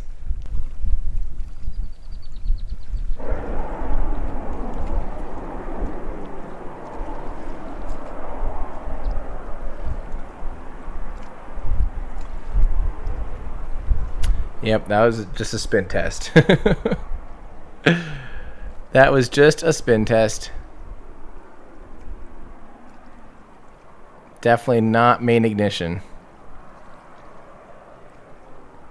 Not main ignition. So that's fine. That's kind of what we honestly thought would happen today, would be a spin test. So I'll check my pants. I did not crap them. Everything looked good. So check pants, everything normal. Yeah, I think that's it, to be honest. Yeah, I like how have you guys not figured this out yet? This is what we're doing. This is what we do with our lives. This is 2020. We watch literally almost nothing because we're that bored. Okay? So yes, we did sit here for 2 hours. I guess I've been live for, what, an hour and a half to watch that. It was great. How was it for you guys? So why don't I pull up Kerbal Space Program here, and I will show you how this thing will fly with one engine, because at least we know that will go terrible. Did you guys not know? That's what this is for now. This is what all of us nerds are really excited about. So this is, we'll keep this still up kind of like this, but I will show you guys how with enough with RCS we can actually hold radial out and be able to point straight up even with the engine super offset. So oopsies, that was way worse than it was supposed to be. Oh, because wait, hold on. I think I was holding down the wrong button. So yeah, we do have serial number 4. That's true. We do have confirmation that serial number 4 is flaming end down. So we do have that. Okay, so people were asking earlier, how can Starship fly with just one engine on the bottom offset? So you can notice it's not on the center line. The center line is right here. It is offset a good amount. So I'm just going to fire this up. It will likely need, and I'm going to make sure it's pointing the other way. Using RCS, we can basically offset some of that, but it will do a little bit of a power slide. This is a little bit, a little extra. But if we do this right, I can actually totally land this thing and null out all the velocity. Obviously, a computer can take into account the horizontal velocity and null all that out and everything. But last words for an astronaut. Oops, I was holding the wrong button. That would be terrible. For those of you wondering, yes, this is Kerbal Space Program. This is a simulator / explosion factory / just awesome. There we go. Okay, so I'm gonna try and land this thing, and it will translate anyway. So they'll likely aim the offset in the direction that they're trying to land. So I'm going to try and null out our velocity here.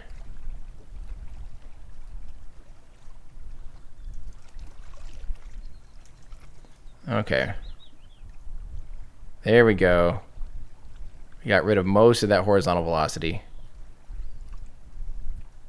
Okay, so I'm not good at it. I'm not as good at it as a computer. But you can do it. It'll just fly crooked, and it'll land pretty crooked too. So that's how that'll work. Hopefully a lot better than that. Let's see here. Before we lose all you guys, be sure and send a big thank you. Say right now, get on Twitter, say thank you to @SpacePadreIsle. That is Rachel and Jean. They were the ones running the camera today. They are out there in the heat, in the sun, getting this footage for us. I sent them my camera a month ago, and they've had to learn how to use this totally different camera system and the live view broadcasting it. So everyone say thank you, Rachel and Jean. They are amazing. And if you go down to South Padre Island and you want to learn how to surf, hit them up. You guys know them on Twitter as Spadre. They are awesome people. And of course, if you want to help me do what I do, consider becoming a Patreon member where you can join access to our Discord. Oh yeah, that is the wrong one. That is the wrong Twitter handle. Crap, that was the old one. Don't look at that one, guys. That is the wrong one. Hold on. I had two. Because it's SpadreIsle. It's Spadre. Where is the other one? It's not island. It's SpadreIsle. But where did I put that one? Thank you guys for noticing. Yes, it is at Spadre Isle, ISLE. But yeah, we did not. Dang it. All right. Let me try and fix that for later. But yeah, you'll find them on online as Spadre. They are just the coolest people. They're so awesome. But if you want to help me do what I do and help pay them to do what they're doing for me, consider becoming a Patreon member, patreon.com/everydayastronaut. That helps make more content for you guys.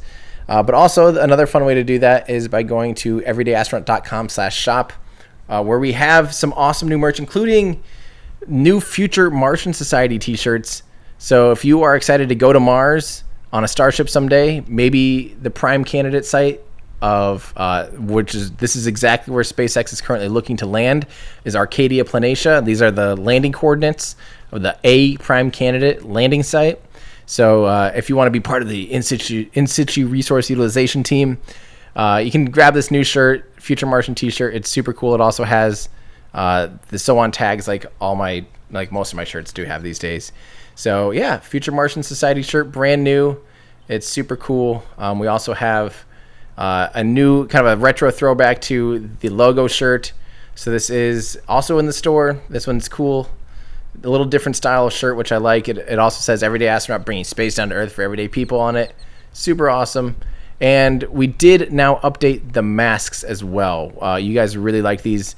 Again, of course, some places are legally requiring the use of a cloth mask. So just to make it so we could maybe have a little bit of fun with having to wear a mask and doing that whole thing, by popular request, we did make some fun space-themed masks. The first one is, this is based on the actual hatch on the International Space Station, which is super fun. So it says failure to equalize pressure before unlatching can result in crew injury and equipment damage, which I think is fun. Then, of course, we have our normal one, and then another new one, which is do not open except for use or inspection. And you can get all three of these here. You can buy one at a time or all three. If you buy them in three, you get a discount. But also, if you work for the aerospace industry, you get them pretty at cost. So that's my thank you to you for working in the aerospace industry. You can click here in the link, and that will you have to put in your work email. It'll send you a link or a download code, and then you can take 50% off. You can get them at cost, and that is my thank you to you for getting humans into space. But there you go, everydayastronaut.com. Grab yourself some awesome merch. And yeah, that really helps me do what I do. That'll help me get my butt down to Florida here for DM2 in less than, I'll be leaving in a week from today, I think. So yeah, wish me luck. It'll be crazy. So yeah, so thank you guys for tuning in. I think that is it for today. I will answer the rest of your guys' questions here quick. Yeah. Michael, is it supposed to? Yeah, Danny. I'm guessing 2034. An average middle-income person could go to space. 2034. That's my guess. Tony Velasco. No frosty days. It's too hot during the daytime in South Texas at this time of year, but it has been getting noticeable condensation, and so darker in the areas where it usually frosts. Thank you, Tony. Yeah, we definitely saw that. You guys were totally right. I did not realize that. Thank you for educating me. Thank you for teaching me something. I always appreciate that. Thank you, Tony. Carl, thanks for becoming a member. Shunkin Flash, is this expected to? It was a static today. Yep. Thank you, though. Shannon, good morning from New Zealand. So glad your truck has Bluetooth so you can listen to the stream rather listen to you than a radio station. That is awesome. Thanks, Shannon. Super cool. Siddharth, what's the update on Dear Moon? When's it happening? Dear Moon will happen when it's ready. When Starship is fully, it's all there's no date. You can't put a date on a development on a vehicle like this. This vehicle is such a high risk, wild development. It's such a crazy vehicle that there's no point in even saying the year 2022 or anything. It just would be silly at this point. It's all just milestone based. So once this happens, then this will happen, then this will happen, then this will happen, then this will happen. I personally would be surprised if Dear Moon happens before 2025 is my personal kind of timeline. But who knows? They are working at such a crazy pace, but everything always takes longer than you think. We were hoping to see this static fire That didn't even still happen yet. We're hoping to see that like a week ago. So just remember that everything takes about twice as long as you expect. And it's not anything wrong with that. That's just the truth of spaceflight and the truth of hardcore engineering. And yeah. Good question, though. Marcus, is Boca Chica a nice place for going on vacation? So Boca Chica, no. There's literally nothing in Boca Chica except for this now and some abandoned houses. South Padre Island, which is only about 5 miles away, 8 kilometers away, but it's almost a full hour to drive out there. So if you want to go see Boca Chica and go see SpaceX stuff, you can drive out there for a day, spend the day there. But South Padre Island is awesome, actually. South Padre Island is super cool. Great hotels to stay at, a lot of stuff to do, and very, very nice beach. Good little restaurants out there. Brownsville also has some great restaurants and stuff like that too, and that's nearby. So you kind of drive through Brownsville to get from South Padre Island to Boca Chica. So it's definitely a fun place. It'd be a great place to go if it's cold where you are and you want to be warm. That's definitely a great option. So I would highly recommend it. Especially as more of the stuff happens, as more develops, and as more gets built and everything. Yeah. How to meditate. Thank you for all you do. Thanks videographers for the perfectly framed shot. Yay. Yeah, Rachel and Jean knocking it out of the park. Seriously. Good call. Chronos, and thank you. How to meditate. Chronospace. Thanks for the stream. Watching from UK. NOTAM tomorrow up to 16,000 feet. And says provide a safe environment for space launch and reentry operations. But tomorrow, there's no way they're doing a hop tomorrow. I'm just telling you that. I still don't think the vehicle even has RCS yet. So it is not doing a hop. So no hop tomorrow. Don't get your hopes up. Maybe static fire tomorrow, though. So yeah, we'll see. Thank you very much, Chronospace. Jack of all glass, what is my Discord? It links automatically via Patreon. So if you're a Patreon member, it'll automatically link your email to Discord, and you'll be able to pop right in, no problem. Yeah. And thanks, Jack of all glass. Uncle CN, how much Delta V do I need to get to Joule? I think once you're in orbit, you can go, there's Delta V maps, and I think it's over or about 2,000. KSP Delta V map. Just type that in Google, and you'll see, or a calculator too. The Delta V calculator, I think, is better. So KSP Delta V calculator, and then you will see a bunch of different things. Here's a fun one.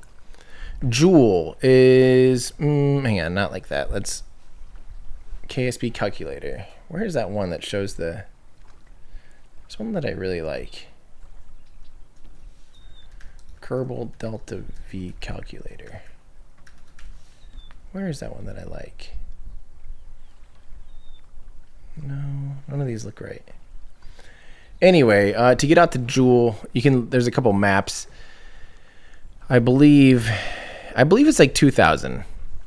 Close to 2,000. Plan on 2,000 just to get to Joule, and then you'll have to do either gravity assist to get captured into Joule, or substantial burn to actually get into Joule orbit of several hundred kilometers per second. Yeah, I can't remember though. Shoot. Good question though. Sai banana minions excited. Elon is Gru. Thank you, Sai. That's awesome. I really appreciate it. Jack of all glass. I own a skydiving place. It's always been my dream to go to space. As soon as Elon puts these tickets on sale, I'm there. Absolutely. Yeah, that will be wild. I think that'll be pretty popular. I think that'll definitely be a thing that a lot of people strive for. Yeah, absolutely. Thank you, Jack of all glass, again.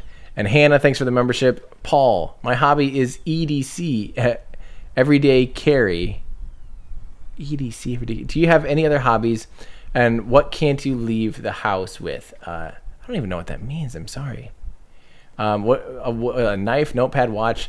Thanks for all your coverage. I can't leave the house. I have a lot of hobbies. I write all the music that's been in any video I've ever seen of mine has my music in the background, just because I don't have to worry about copyrights that way. But I've played in bands and stuff my whole life. It's always been probably one of my biggest hobbies is music.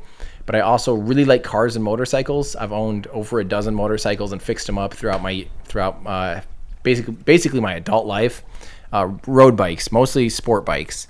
So I still own 2 motorcycles, so that's still a big hobby of mine. I've owned, I still own a Ducati 996 and a 1975 Honda CB360T that I kind of turned into a little cafe racer. So yeah, I still really, and I like fast cars. And yeah, that's definitely been, those are some of my other things. And I still like video games. I just don't have a lot of time to play them. But I do enjoy video games. I've always been a gamer. But yeah, that is my, and other than that, I can't leave the house without my watch and my keys and my wallet. Actually, my key is my phone because of my car, but my wallet is my wallet, and I still need that for now. Yeah. So thanks, Paul. Good question. Kevin H. Will Space Padre be able to inform you if they hear a siren? Also, tank condensation ended a while ago. No idea what that means. Yeah, so the tank condensation normally is, I think they're pressurizing the tanks and getting those ready. And then once we start seeing it move into the vehicle, that seems to be about 15 or so minutes. But, oh, they might still be going for fuel up. Huh. Yeah, we're not going to turn off the stream quite yet. I might take a little break in between.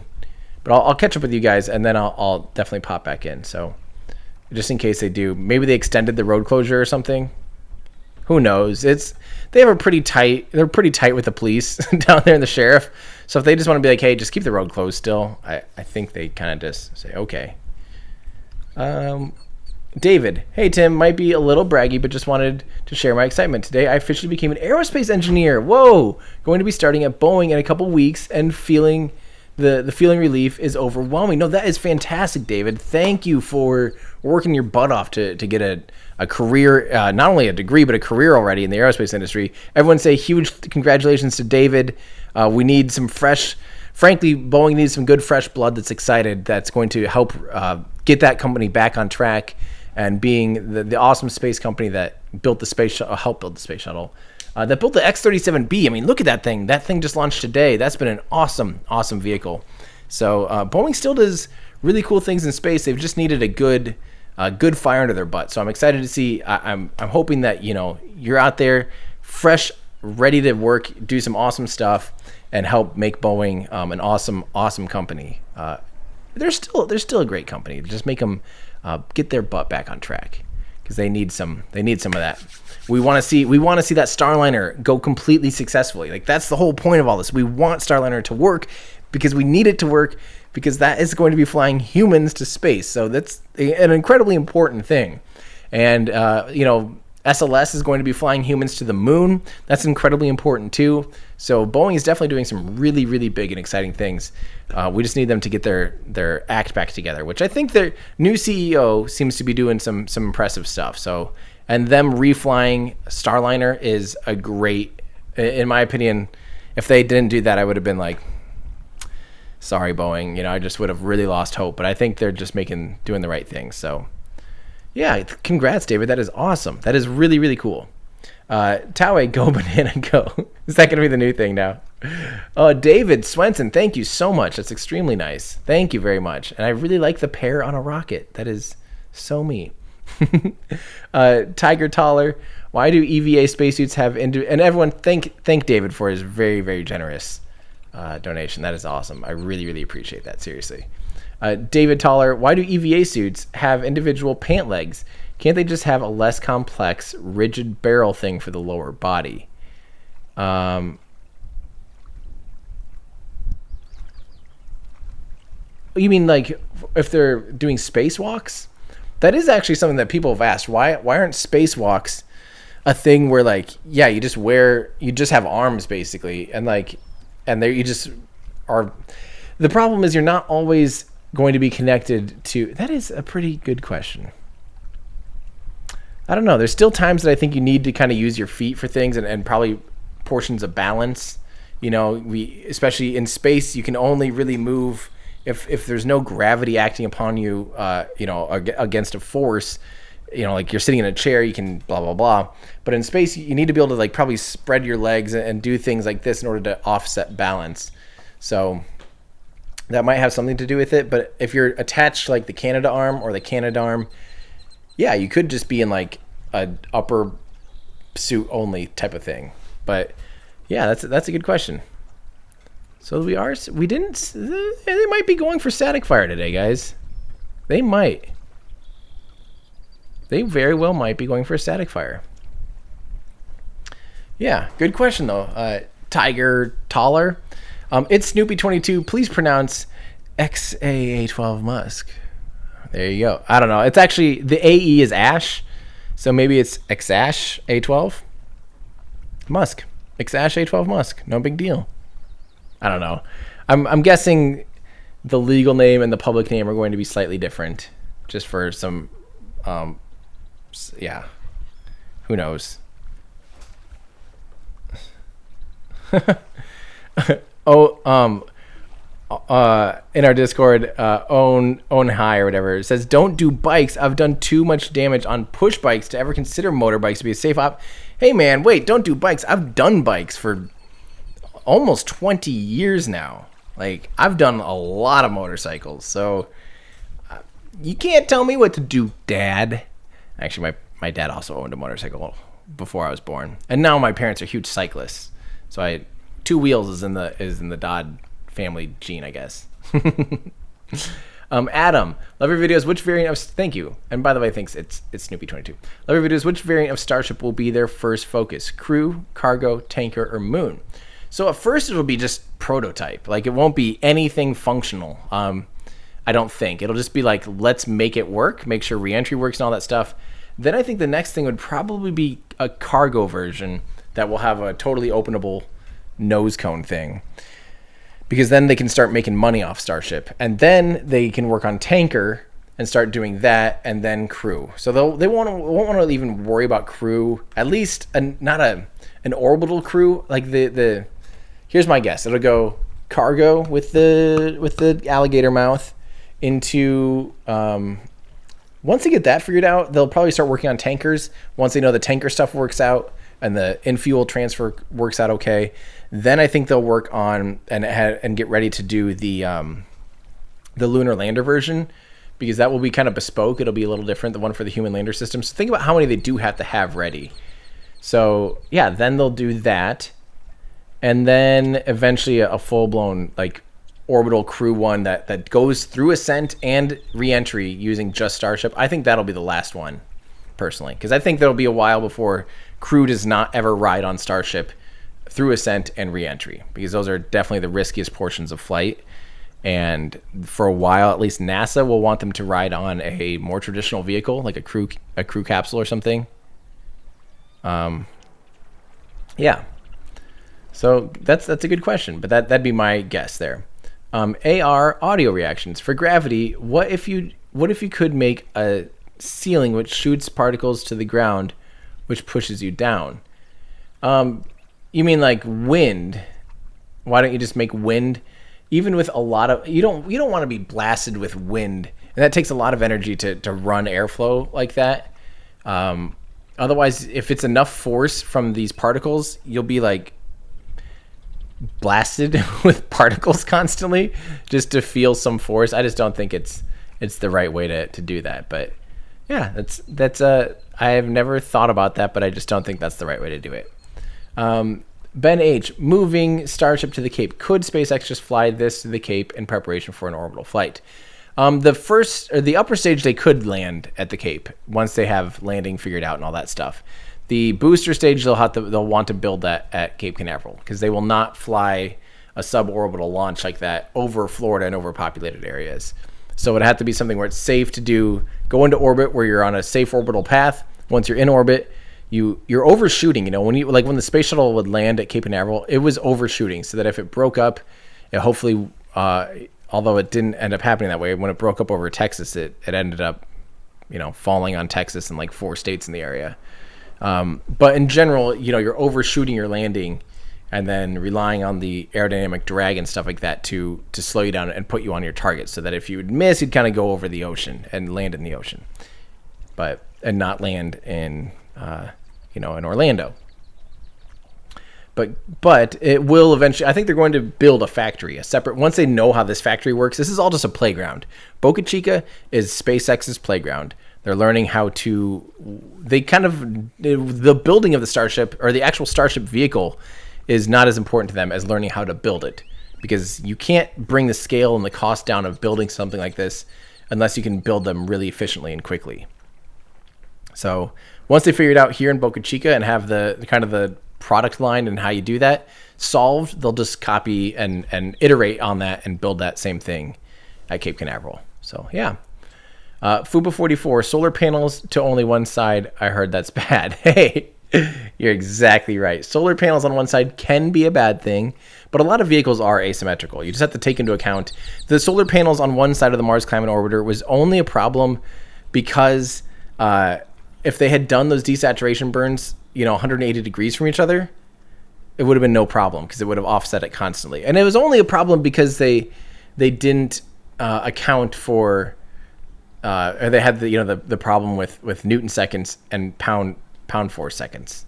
So yeah, it really shouldn't. We shouldn't conflate that to say that.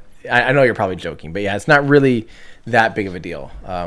Things can fly asymmetrically in space very, very, very easily. You just have to make sure you're accounting for it. Thank you, Fuba. Richie Schlick. Just curious, why can't the venting cloud be caught and reused instead of wasted into open air? A lot of it, I don't know. That's actually a pretty good question, because it's, as far as liquid oxygen goes, it's once it becomes gas, it's oxygen. You have to recondense it down into liquid oxygen anyway, so you're not saving yourself any steps because they can just pull that out of the atmosphere. So it's not, you're adding kind of complexity in order to recapture it. But as far as recapturing methane, that I'm not sure about. It does have obviously an intrinsic value, and maybe they do. Maybe they're able to recycle. I still need to figure out what happens to to that stuff. And that will be in a video I do about ground support systems someday for sure. Good question though. GRW, what do you think of carbon-14 batteries for space? I don't know anything about carbon-14, unfortunately, GRW. I wish I did so that I could answer your question better. But that is a great question. Thank you for asking.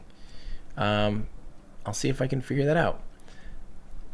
Carbon-4, I'm just going to search it real quick, I have no idea.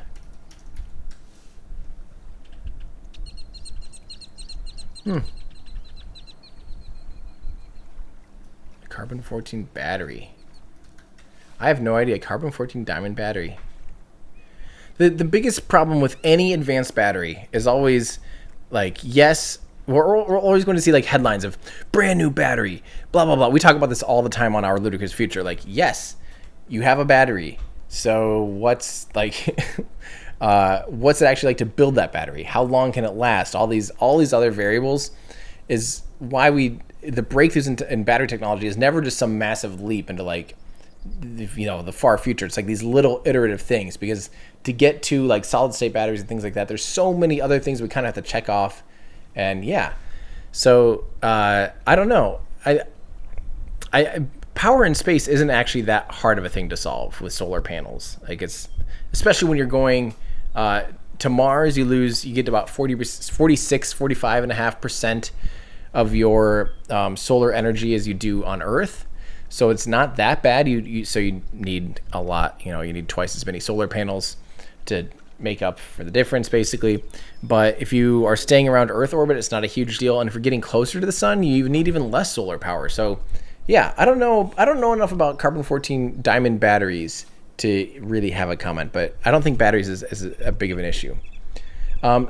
Hermanson, thank you for the membership.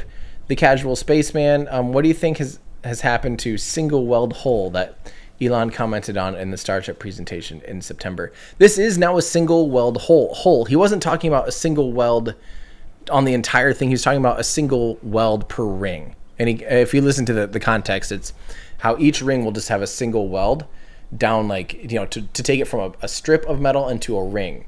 There's one weld, and then they have to weld all those rings together. But they weren't ever going to be doing a spiral weld like you would see on a roll of toilet paper or something like that. And again, we've talked about that on Our Ludicrous Future quite a bit. But yeah, that's just not something that they were planning to do, and it really doesn't make sense for this vehicle. So yeah.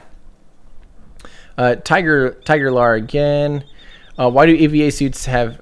Wait, I think, yeah, I answered that already. Did I answer that out of order? Hopefully that answered your question, though. Thanks for asking again. Sorry that you did that again. Peter Dallas, your music is the best. Reminds me of A Great Big Pile of Leaves. Thank you, Tim. I actually do know of that band, so I find that as a compliment. That's awesome. Thank you. And thanks for listening. Don't forget, you can listen to Everyday Astronaut music on iTunes and Spotify, or really anywhere you listen to music. On YouTube, there's cool videos that go along to each one that are like historical video clips. So if you want to see, it's more of an experience that way. It's a cool like background thing. So you can definitely watch those here on YouTube. Chris Harrison got laid off a couple weeks ago and have all kinds of time. If I go to the DM2 launch, where should I watch from? How many and when are the backup windows? Chris, I'm first off very sorry that you got laid off. These are some weird times, honestly, for a lot of people, and I hope that we all get back on track here sooner rather than later. That's scary. So I'm really sorry to hear that. But second off, I've had to say this a couple times. Please do not go down to the DM2 mission. I am asking. I know that the state of Florida is pretty lenient, pretty open. NASA has asked that people just don't come down, though, because, Falcon Heavy, there's 250,000 people that flooded the coast. We just don't want people coming from all over the United States endangering the lives of the people at the Cape and endangering astronauts, that are going to be at the Cape, too. NASA, in particular, I will be going. I'm one of less than 100 members of the press that actually are invited to come to DM2. And I'm still being very, very, very cautious about that fact. So just watch from home. There's other launches in the future. As far as launches go these days, DM2 will be a relatively boring launch. Like if you want to catch a launch, go to a Falcon Heavy launch or a return to launch site landing, or when New Glenn launches next year. Hopefully by next year, maybe 2022. That will be a huge rocket. Catch a Starship launch. But although DM2 is an extremely exciting mission, just watch it from home, just for the safety of everyone else involved and the whole area. Just do everyone a favor and just stay at home. That's my plea, because if everyone has the thing of like, it's just me, it's not a big deal if I go, there'll still be 250,000 people showing up to DM2, and we just do not want that. But sorry, Chris. I hope things get better, but especially now, maybe save some money and watch from home, especially because the other thing too, there will likely be tons of scrubs with this. There could easily be a lot of scrubs for DM2 because the launch has so many more parameters. They have to worry about basically the recovery of the crew. They have to worry about it sounds like they might still be working on Elon said on Twitter they might still be working on static fire today still. Maybe today. Okay, so we'll kind of keep watching here. I might take a little break, like I said, but so the other thing is recovery. They have to worry about the weather along the entire ascent path of the rocket. So they can't have rough seas in case the crew needs to abort. They need to be able to get to them. So they have to worry about not only weather at the Cape, not only weather at the landing, the drone ship landing, but also just everywhere. The entire ascent profile, they need to worry about weather. So it's going to be a lot more likely, a lot more prone to scrubs. So it might be a pain in the butt. But yeah, there you go. That's my little rant. But thank you for saying hi. Michael Junker says, thanks for your awesome work. Beers on me today. Cheers. Well, thank you very much. That's awesome. I really appreciate that. Too bad there still aren't anywhere you can go and enjoy a beer yet. But maybe soon. That'd be great. I really appreciate that. Marcus, thank you for the cool pair. Josh Lemons, last time they did a static fire using only header tanks, there was little to no condensation. That's true. That is very true. When the header tanks were pressed with fuel and I guess actually there's only one header tank currently on the vehicle because the oxygen tank will be in the very nose. So as the methane header tank, you really didn't see that much condensation. You're exactly right. Good call, Josh. Barbara, thank you so much for the pair and the nice tip. Thank you. Lucas, can you explain the alligator mouth? You mentioned it in reference to the cargo Starship, meaning the nose cone will open up like a fairing. Yes, let me show you this. If we just go like this, you'll see lots of good renders. This one's from Kimmy, who's incredible. Hang on.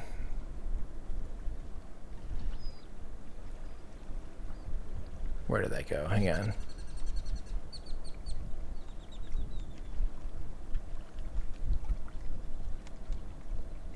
Where did that go? Well, here, I'll just pull this up like this. So this is a render, again, from Kimi Talviti, who has done some work with me and does incredible renders. This is kind of how it'll open up. Like that. It opens up, and then there's going to be the payload adapter. And we saw this, too, from the payload user's guide. They show how this will work. The payload adapter will then tilt at about 45-degree angle, or 30 degrees or so, because the mouth opens up about 45 or whatever, and 30 degrees, and then they will launch the payload out at a slightly, at a little bit of an angle there. Pretty cool, though. I think, yeah, if we look up the... even this was the official SpaceX one from a while ago. Oopsies. Where did that go? I hate that Google puts it off to the side now. But yeah, they released this in 2017 when they updated the Starship model at the time. They showed us that, and that's kind of what they're still going to be doing. So yeah, that's what the cargo version will look like. It'll be pretty cool, and I'm excited to see cargo launch from the alligator's mouth, from the chomper. Yeah, so thanks for the question, Lucas. Struno, thank you so much. That's awesome. I really appreciate that. Matthew, X Greek letter pronounced like key, AE equals AI, and A12 letter of the alphabet. Kyle. People are saying that. I don't think Elon talked about it at the beginning of the Joe Rogan interview, the most recent Joe Rogan interview, and he said that the X is the unknown variable. AE is actually in Elvish pronounced Ash, supposedly, and then A12 is just simply named after the predecessor to the SR-71. So it's not pronounced. I mean, it could be, they might say Ash or Kyle or something, but it's not. I don't think it's all Greek letters like that. But yeah, thank you, Matthew. Yeah, and cheers from Japan. Thank you so much. And Simon, I really appreciate it. Thanks for saying hi. Well, guys, I think what I'm going to do is I'm going to take a little break so my voice can rest. Yeah. So there is possibly a static fire today. Still, I'm going to clear off the checklist, and I'm going to fix Space Padre's thing too. Hang on, they are personnel clear. We do have that. So hold on. Gonna fix this up. All right, guys, I will be back. I'll kind of be keeping an eye. Let me know if you guys see anything, and I'll pop back in. I'll probably take like a decent break and just let this run until we start to see some more action. So I'll be back. Thank you guys for tuning in so far, and if I need to, I'll tune back in a little bit, but I'll just leave you guys with the beautiful sounds of nature. You guys are awesome. Thanks, guys. I'll be back.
So it does appear we've had a loss of signal here, but I think that's okay because I'm not exactly sure if anything else is going on today.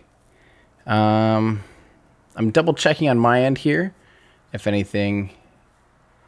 Not sure what. That's weird. It shows that I have everything good.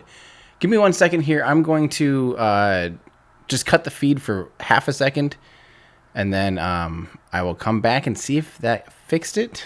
I don't know why this is happening, but just give me 1 second here. I'm just going to kind of refire it up, and I'll be right back. Okay, so that's weird. I think it's actually a problem with OBS again or something, because I'm showing a good signal from Rachel and Jean, but I do not seem to have the feed here. Something got borked. Well, give me a second here, guys. I don't know what I want to leave you guys with, because I might have to make some phone calls here to try to get this fixed. But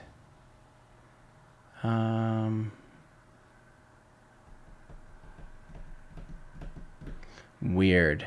Yeah, sorry that it's all black. I might just tune out here now and just try to log back in if I get it figured out.